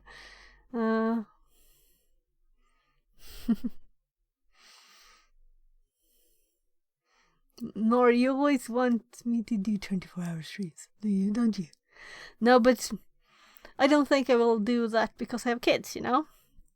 So I can't focus that much on you guys. Though I would like to do that a lot, but I need to help my kids too. Though I can go away and do that, they still feel, you know, they're not the focus of the world. That they should do sometimes at least. The work hours are work hours, you know. And they're kinda 1930 now. So let's just finish this, right? Okay? And we can look back at this later and see if we can dig into why the script could do it and burp couldn't. But I wanna read on and see what it says. Maybe we can see some information from the other side too. So, examine GitLab audit logs for entries containing a value for meta caller ID as passwords controller create. And this is like Greek for me. What are you talking about? Mitigation techniques. As part of mitigation, GitLab has officially released the patch. I'm not reading it all aloud when I'm this out of breath. However, it is of paramount importance. Okay, is this just installing the patch? Then I'm not sure I wanna. So far, we learned how to perform the attack, detect attack patterns. No! We have not learned that. I have not done that. I have no clue. GitLab audit logs. You have to tell me where they are, people. That's so annoying. We have not learned that. You have told us that we could possibly do it, that it exists as a possibility, not how to do it.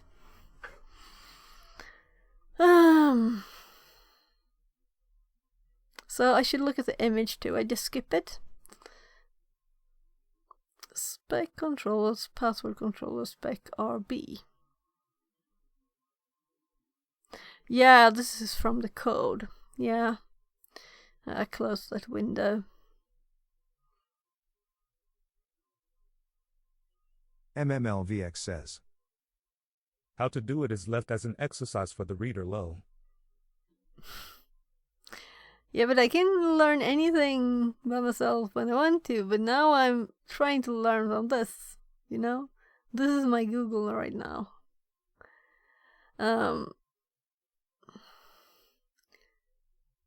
We have not learned how to. This is why I stopped doing the advent of cyber, because I got so annoyed at these things.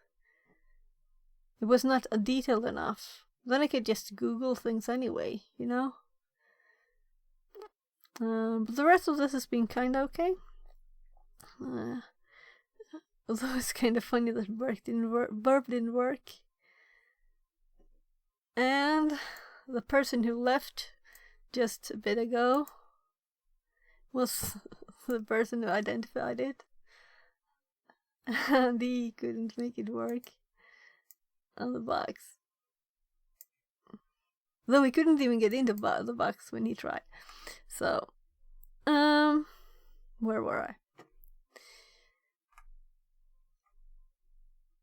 This is the part. So?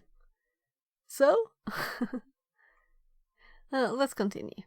I just meant that the normal thing that was a vulnerability and the way he detected it. So? Christy says. Burp listener is set to 127.0.0.18080. Right? Yeah, it is.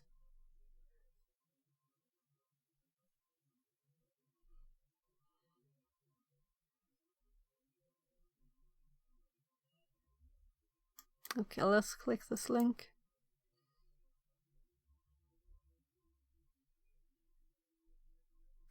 I hate this. They should have deny all, accept all. Did I have to click and do it if I don't want to accept all? This kind of Is you set the entire annoying. system to listen to that? I don't want to do says. that. Testing shortened TTS name. Christy says. You will capture requests.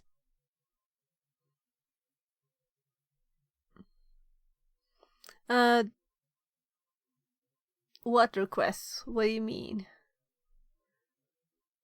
Let's see. These are off. Confirm. Couldn't they just had deny all you can thing? Let's oh, we really want your cookies.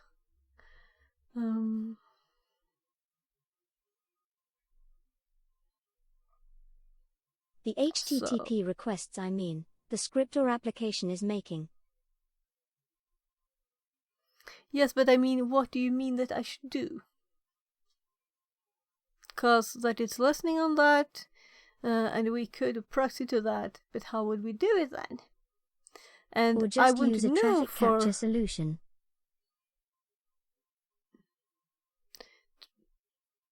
Traffic capture solution. Yeah, say what do you mean? What's your suggestion that I should do if you have one? This is just we take seriously. Yes. Okay, we have to fill up the time. Let's upload it so it doesn't say that we. Yay, stopped. like Shark or Wireshark or Plump. Yeah, but I'm thinking like command line command, as I said, like proxy to, let's say, to this IP command. Like this thing, you know? Fantastic says. That's what I wanted. Then you can add user proxy for terminal. Adding export HTTP proxy equals proxy port export HTTPS proxy equals proxy port in. Bashik or whatever shell base you use. Might work. Okay, and I don't want it for all of all of bash, but let's see. And also I just realized that what we use all the time, Christy says, to make yes. connection to other machine, it's to actually proxy or to send the traffic to another machine, right? Maybe we could use that on our own machine to send it to burp. But that's with all the traffic. So let's just copy that and let's paste it in my dear notepad, which unfortunately is bright light. So I'm going to look at this after we read all this text.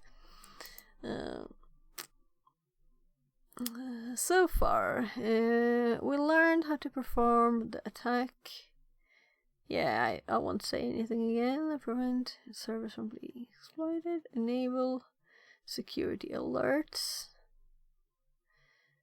And this took us to the web page that was nothing. More than like we're good at security. Important notice critical security release. You're currently on 6. Well, 0.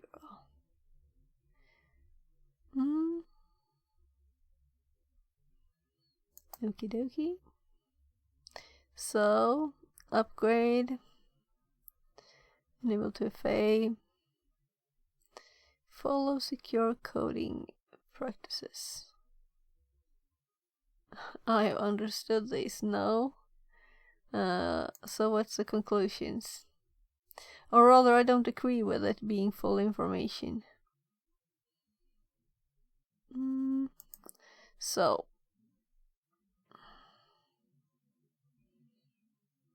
what I would assume is that I would have go here to now do this for real, since this is a box, a lab, you know? I wouldn't assume that they would say this, you can do this and this, because of course we can, and of course we know that we can, since they said at the start of this that this, you know, is 2023 too. I just have food in my mouth.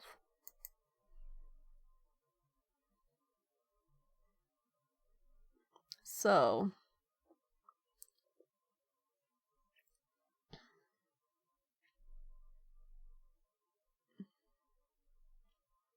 I'm quite sure they mentioned it being fixed, and I don't think they would make a room of it if it wasn't fixed. And then of course there are updates, and of course there would be some way to look at the logs, but I want to see the logs now.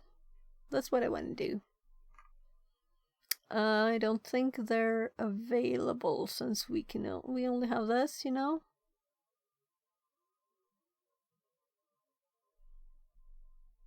So I guess this is done, except for that.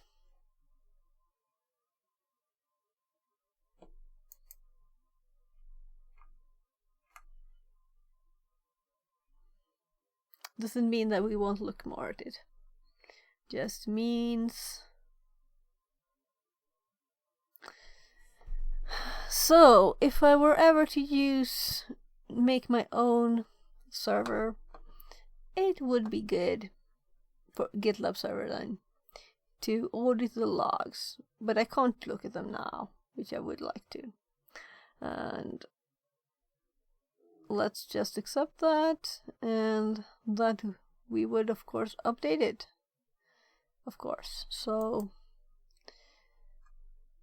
now let's look at the proxy thing, and let's look at the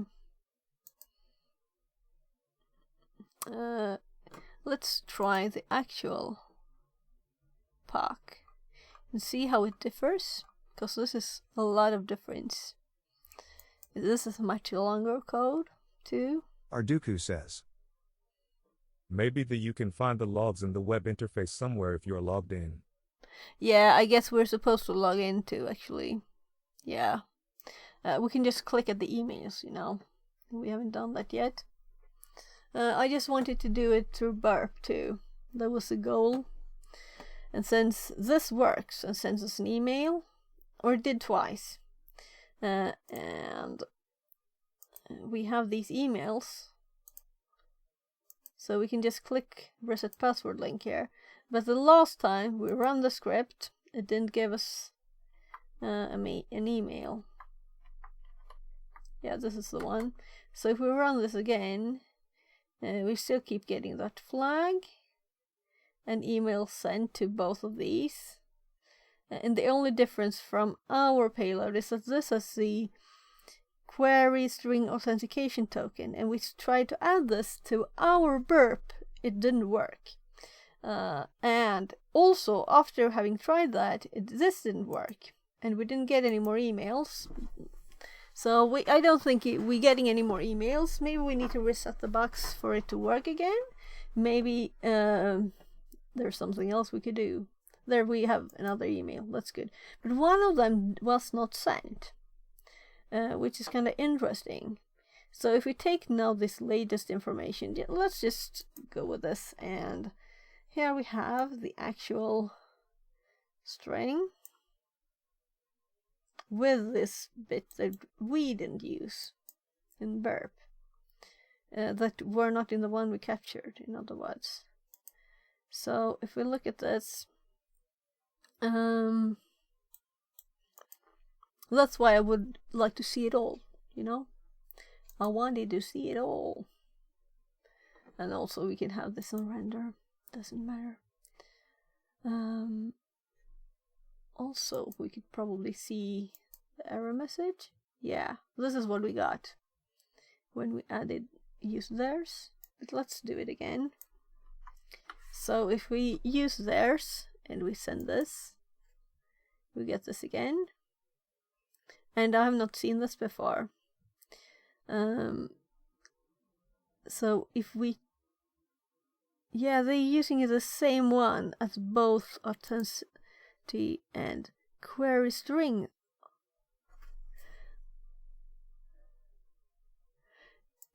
I'm starting to think this is a buggy output. That it's supposed to be like this. And this is actually part of some other thing. Yeah, let's do this instead. And let's try this. Do we get an email? No. Did this work? No. Is there a line break in this? No.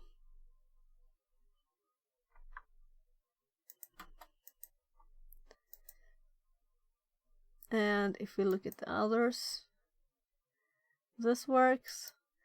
This doesn't work, but this doesn't give an email. So if we send this, we get the redirect, the same as we should. But we don't have an email. Let's see. Let's wait a bit. And let's click this link so we continue with that bit. Your password reset is expired, but I clicked the one from 3 minutes ago. So what if I do this one? This is an hour old. The reset token is expired. But this one was 3 minutes. Okay, how long do we need? If we use the script again, and we go straight to this, wait for the email.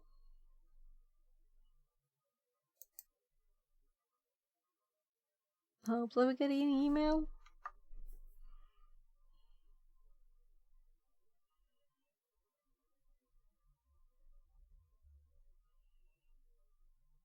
I don't think we're getting one.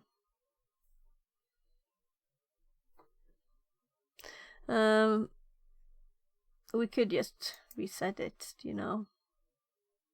It's not like we have anything in there at all, except for possibly bugginess. Wrong one.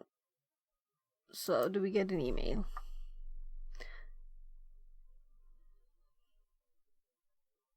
Four mails, please. There it is. Christy says. That idea might work with proxy chains. Not sure, Toe. Modify the proxy chains. conference add this http 127.0.0.18080 and then proxychains python script.py. Might be wrong or might be right or might be stupid. D. You can try it. Yeah. I'm adding this to the file to test later. Let's just see. Well, we have this running now. To click the reset password. Now it didn't time out, so we do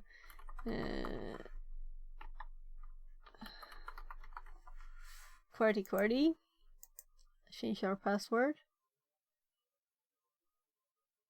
Okay, I thought so.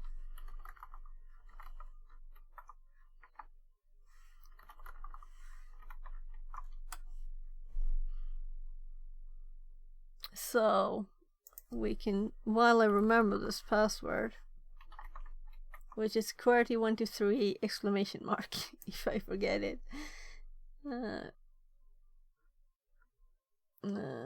User email, let's copy cause just scrolling on the page to where the email is, I hope. Victim email address is. Then we copy that and we paste it here. And we sign in. And we're in this thing so we can look at it. And I guess we will see this upgrade thing, right?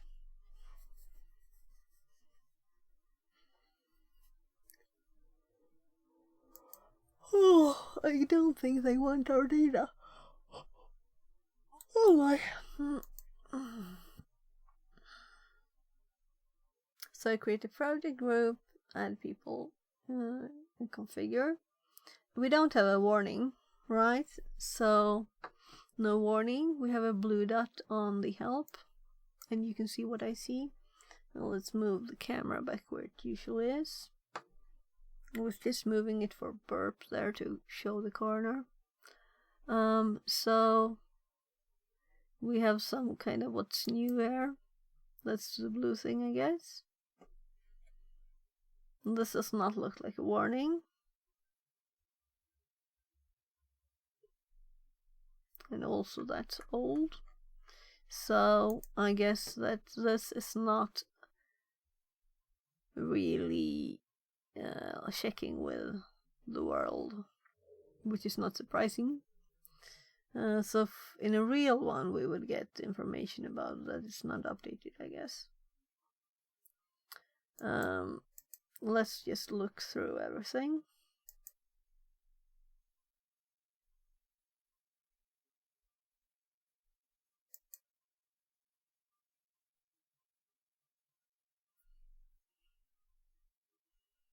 Sorry for looking tired. So, to-do list.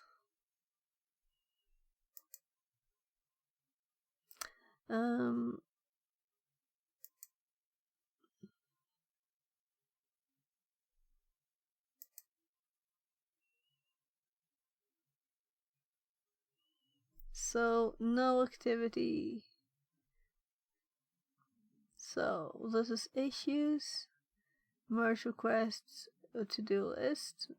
So it's like shortcuts to part of this. Issues is there. Merge requests is here. And to-do list is there too. So we don't have like log files somewhere in this. What's this? Edit profile preferences. So we don't have anything here.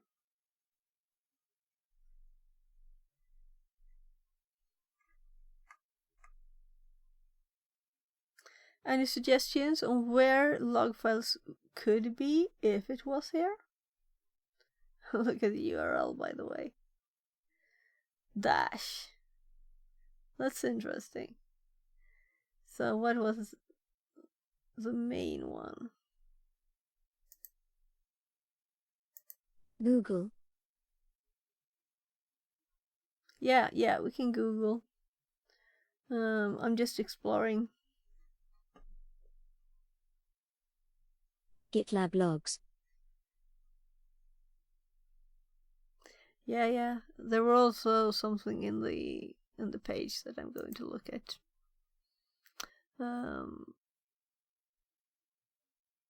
It was talking about meta caller ID and password controller create. So we have that to Google too. Maybe as a folder in the API. That's why I started looking up here and noticed the dash. So when did the dash pop up? Is it when I click on these?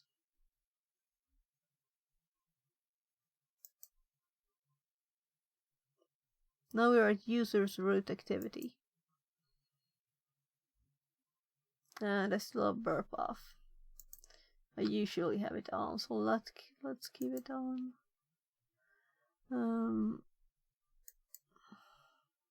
Though I don't think I would need this.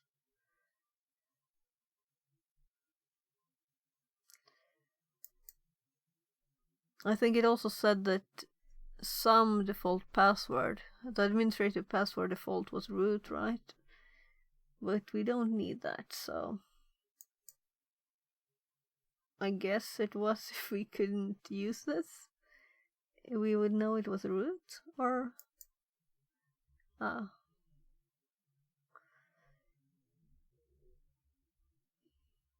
yeah, let's Google now.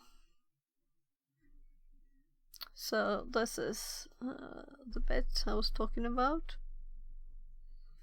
So we have git audit logs and these things. So we can start with this. And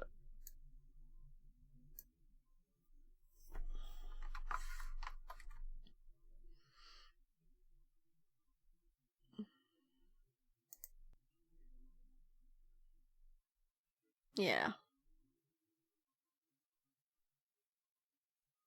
I was thinking they're on the machine, not available here. If they're not like in a special place here. I think I don't need to look at them, you know. If I would use this or find like a box with it on, you know, then I could look at it more. Let's Google this one too.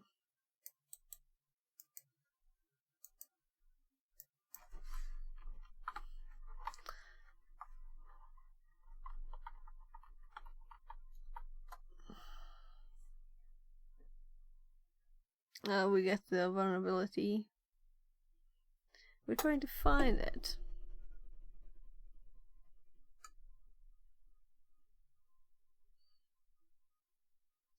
So we can look at this if we can. Oh my god. There's no space in my tummy, so this is good.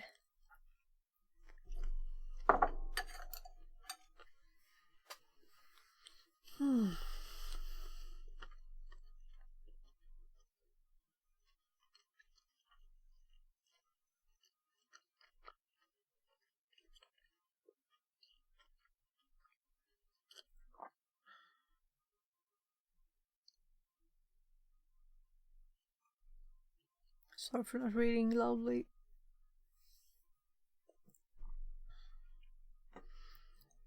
Yeah. So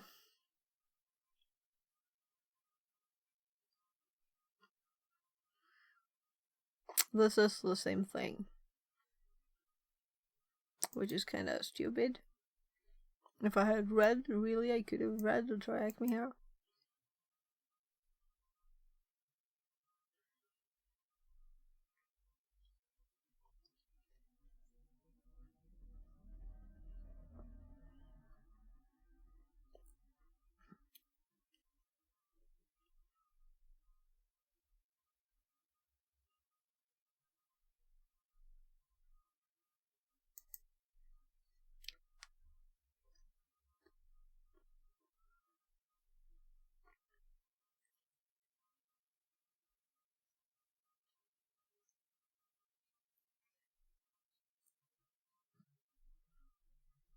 Oh, it's not much information.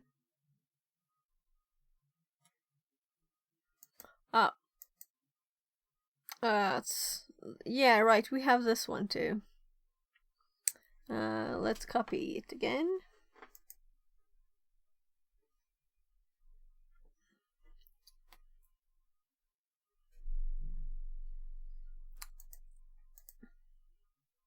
Oh, that was close to me closing down the stream by trying to click here and clicking actually on the Windows line instead. So here and a new one and paste the actual code, which does not end in if and then exit.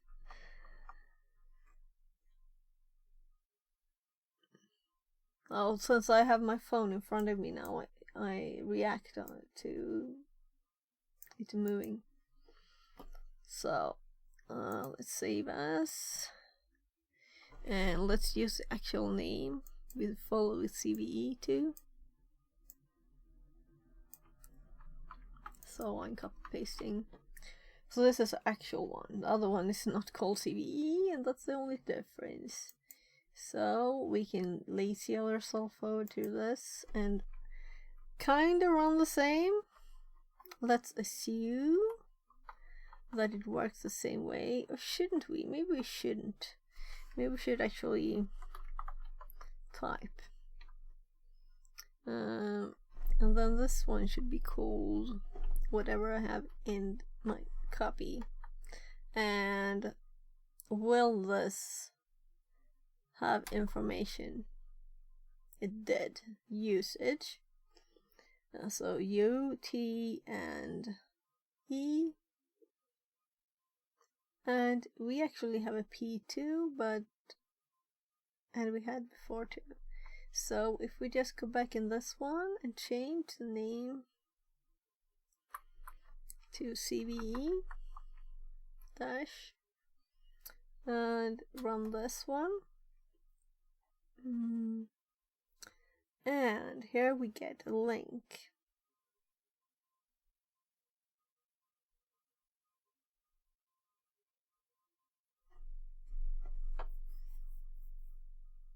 So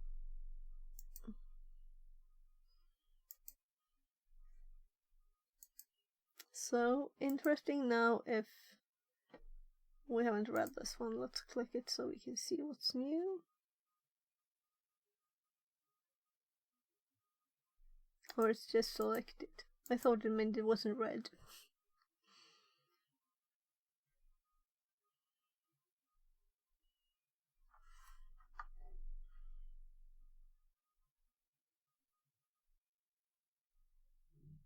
This worked. And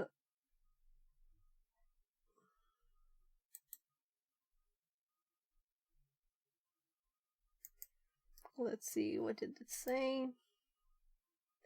Link.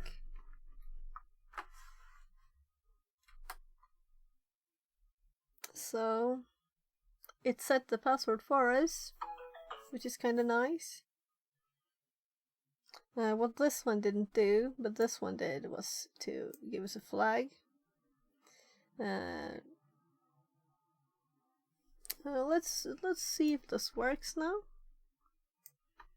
So now we use the forgot the shift. Maybe I should right click Christy, right?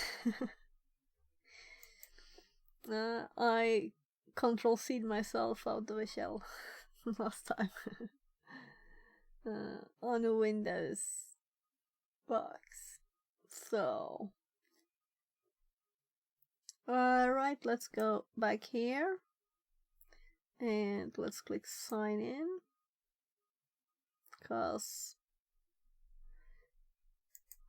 and then I did the stupid thing of saving that other password.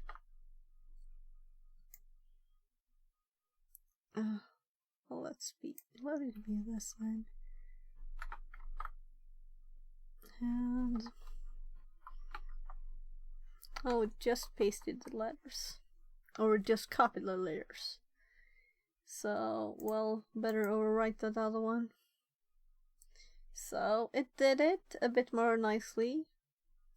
I guess the room wanted us to have less code to look through.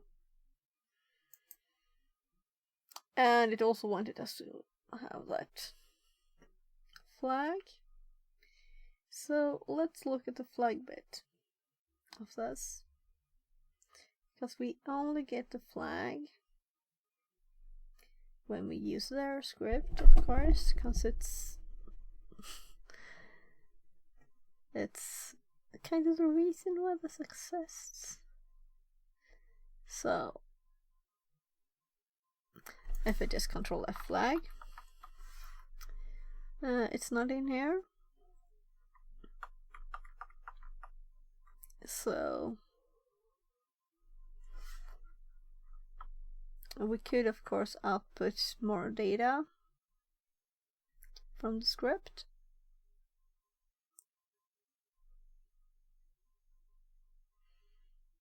So after the email sent to, this doesn't do that, yeah.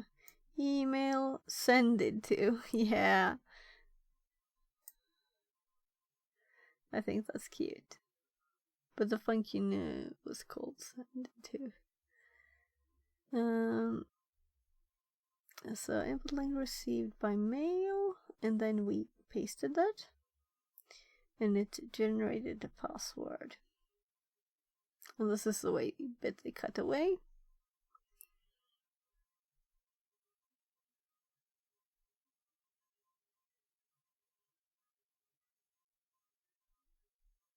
So it's getting a new authenticity token for everything. Phishing password 2. Succeed.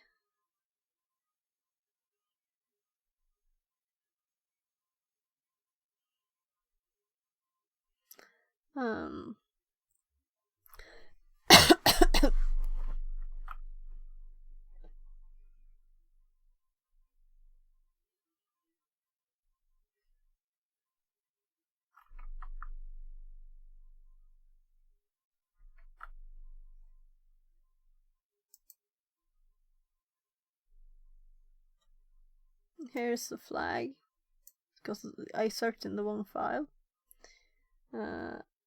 Okay, so we could have just read right there on the page, you know, the flag.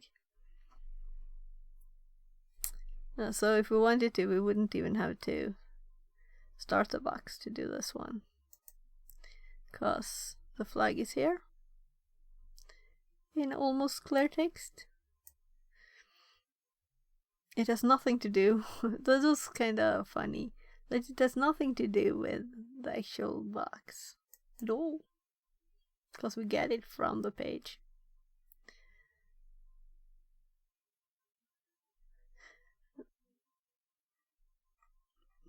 So what I learned from this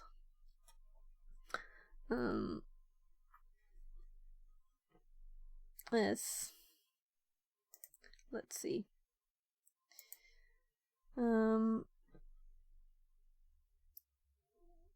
that whatever we did here to start, let's go back to the beginning. This I forgot here to change these to URL encode, and then I tried different ways, and this one should have worked, and we got the redirected, but we didn't get an email. So I'm kind of thinking I'm going to stop the machine and start it again, and just run this when it's fresh and see if there's a difference. So we'll have to, I stopped it as it's starting, so I'm just 3 minutes and we should change the host file. Then I'm kind of done with this. If you don't have any suggestions on what to test,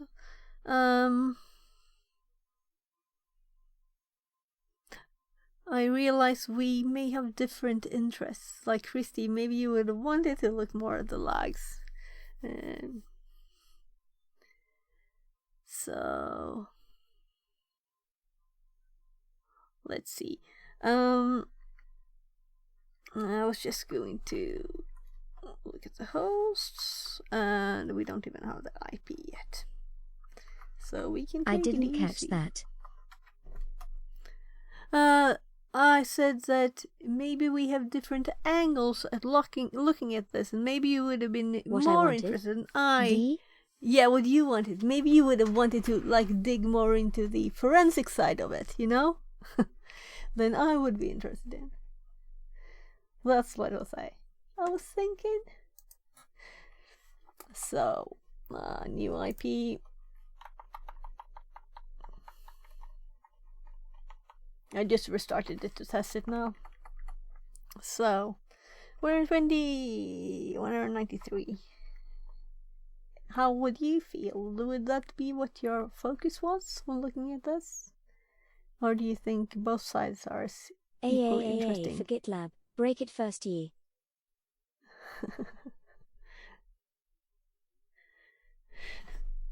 So, I was just going to save that, and then we still have like 2 minutes to spend. Both sides, yes. Both sides, yes. Yeah, I'm interested, but I'm mostly interested in like learning more about looking into binaries, and it looks very frustrating to dig around in memory. It does. It looks frustrating, but maybe I'll look at that too. So we would just going to look from burp side, and this one uses the GitLab URL, and we have fixed the host file. So if we just give it a few more minutes, cause it said just 2 or 3 minutes, and it's been 2, so it feels like 5 minutes. Time to get some more food, right? And memory is frustrating as feck. Yeah.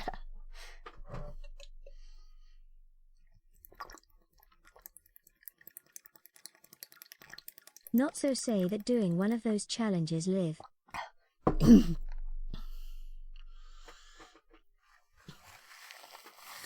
Not so say that. While trying to think. Oh yeah. I can imagine that it's hard to be streaming while doing that thing. It looks complicated. Is a pain in the ass. Yeah. I get it. But you'll have to guide me one of these days through one of those basic forensic things. Yeah? It's a date, right? You'll have to guide me. So, will this work on a fresh machine? Sure. It's been 4 minutes. Thank you. Yeah. So, the machine has been up for we have 4 minutes and 5 seconds. So, let's just try and send this. I think it will be failing because of the authenticity token. Let's see. Yeah, because this was rejected because this wasn't sent from the browser. So if we go to the page, alright, we're logged in this one, so let's just reload. And burp is on. I click forgot password, and we send a test. Alright, we need to do test at test.test because it's checking format. We reset password, and we get this page. So now we just go to burp, and we look at the history, the recent history. Scroll. And we look at this one, the password. And let's see. New. And we have password, and then we're forwarded there. Oh my goodness. Sometimes it doesn't load. If you want to be a good ethical attacker, you need to know how system defenses work. And if you want to be a blue teamer, you need to know how attacks work. But do they listen to me? Yeah, you need to know both sides, but you may be more interested in one of them, right? So we're sending this to the repeater. This is a fresh authenticity token there, so we can use it. And the only thing we need to change is this bit here, where we have email equals. And we're supposed to change this to an array instead. And if we look at this one, we can just copy the bit after email there. Let's just look at this first. Yeah, so it's email.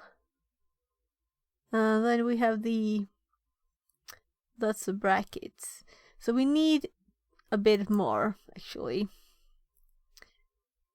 So we need, let's take all the bit after the and let's copy this. It annoys me that copy is so far down in the list, because copy is copy, but maybe everybody control C's anyway. And after the and, we just paste this there, and we send this. But also first, before this, let's go to the email and let's refresh this. We shouldn't have a single email here now, because there's a new one. And let's keep that up, of course. This. And when we send this now, we should be redirected to the page, meaning we didn't get any errors or anything. So we should get a mail here. Fantastic says. And you might get a free room for the rest of your life with a hubby of not your choice if doing it unethical. Helene and giggle. Yeah. Christy says. Well, my job is expert digital forensics since 15 years now. While list I have learnt self-taught myself all the attacks. Back then I can recall Metasploitable and Wi-Fi attacks. Yeah. You got lots of experience. I just wish you'll have to see if you can manage to help me get a job too. So, if you happen to hear about someone looking for a noob that knows IT and computers from, like, they were tiny, but not when new to the area, the specific area. So let's see. Why did I click that? We don't need anything from there. We just need this to actually get a mail. Security, you mean Sophia? Yeah, security. We did get a mail. It worked. I think I might know what the problem was. But that would feel very stupid. Maybe it was a bug, and maybe it was that I added line breaks afterwards. That would be kind of stupid. If I do this again, and I add line breaks, and send, and we get totally the same reply, everything looks the same, and will we get an email? That's the question. This is a tiny difference. But it depends on, how the information is received. I think we have to track down Angeld. Okay. I think I have spoken to her in M6 Twitch, and I don't know if she. Let me check if he is in one of the streams. Yeah, if he's I don't think it's in mine anyway. It's a he at least. I didn't know if it was a he or she. Him. It's a he. Yeah. So he's Swedish. Swedish. Oh yeah, right, yes. Cause he's been in M6, I know. And maybe in something like, maybe in El Hasred, I don't know. Works as SOC since 2 years now. Since 2 years, okay. Okay, actually I have met some other Swedish ones too, like 1 or 2 more. I forgot company name. Okay, yeah. Thank you very much. I will see if I find him. Yeah. I'm thinking if I have. I asked if I can join, and he said I need to know Swedish. Okay. Okay. We haven't gotten an email, which could be just because we needed more time between. So let's do one like this. He is really send knowledgeable again. person. Okay, cool. Cool. I haven't talked very much, just like said hi and oh, there you are again, hi, you know. Seeing each other in streams. But I haven't talked to them or seen any streams or more like that.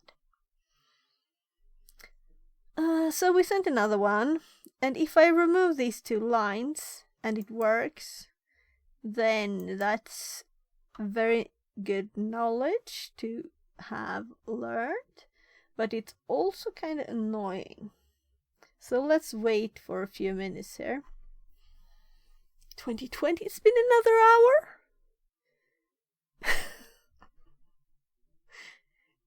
It's 7 hours now.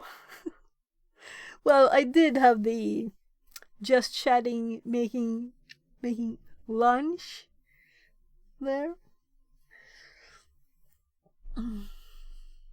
So that's a great tip, Chrissy. The question is. He is in S1 Ren's viewers. Oh yeah, so I'm thinking I'll need after this. We do another test. Let's say 2 minutes, because if the mail doesn't pop in, it's already, you know, it won't work. Then if we do this now and backslash twice, and we send this, then we're raiding Siren. You don't hop over before I raid. You can watch both, of course. That's a lot. So let's see. What do you think? Do you think we found the problem? I do think we did. And if this doesn't work, then it's just the machine being a bit funny.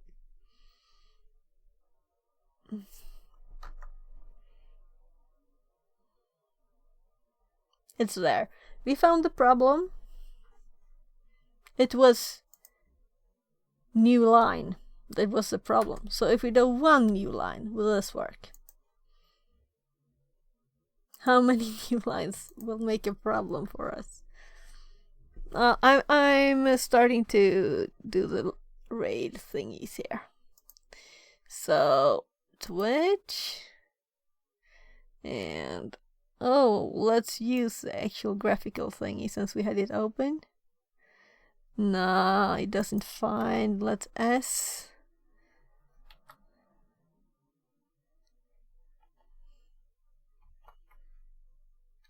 There. So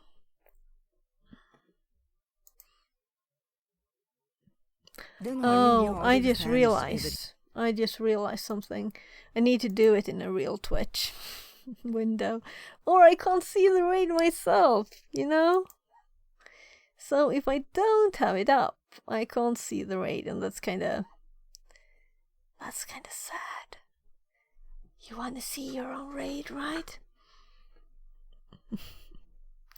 So I'm just looking at an ad currently, and we're not getting another one. So we solved the problem with the non-working burps. If we just go here and remove the new line and we send it again, and we go back to the mail and we refresh this,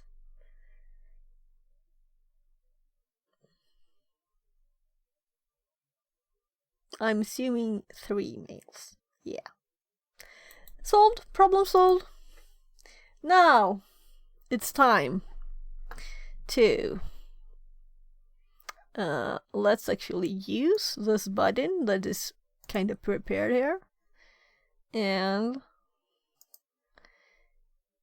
let's go to Siren, and I have the volume ready.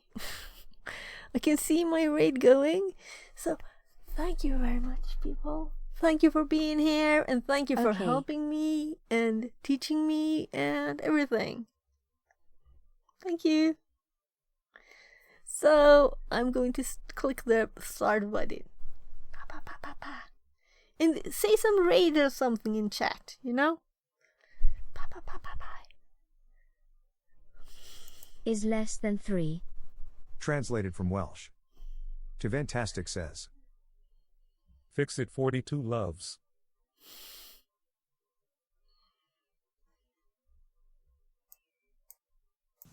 Maybe we could OPTH. Fix it 42 rated your channel with 14 viewers.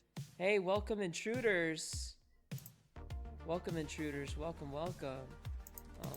We are currently we're cruising as NT Authority system on the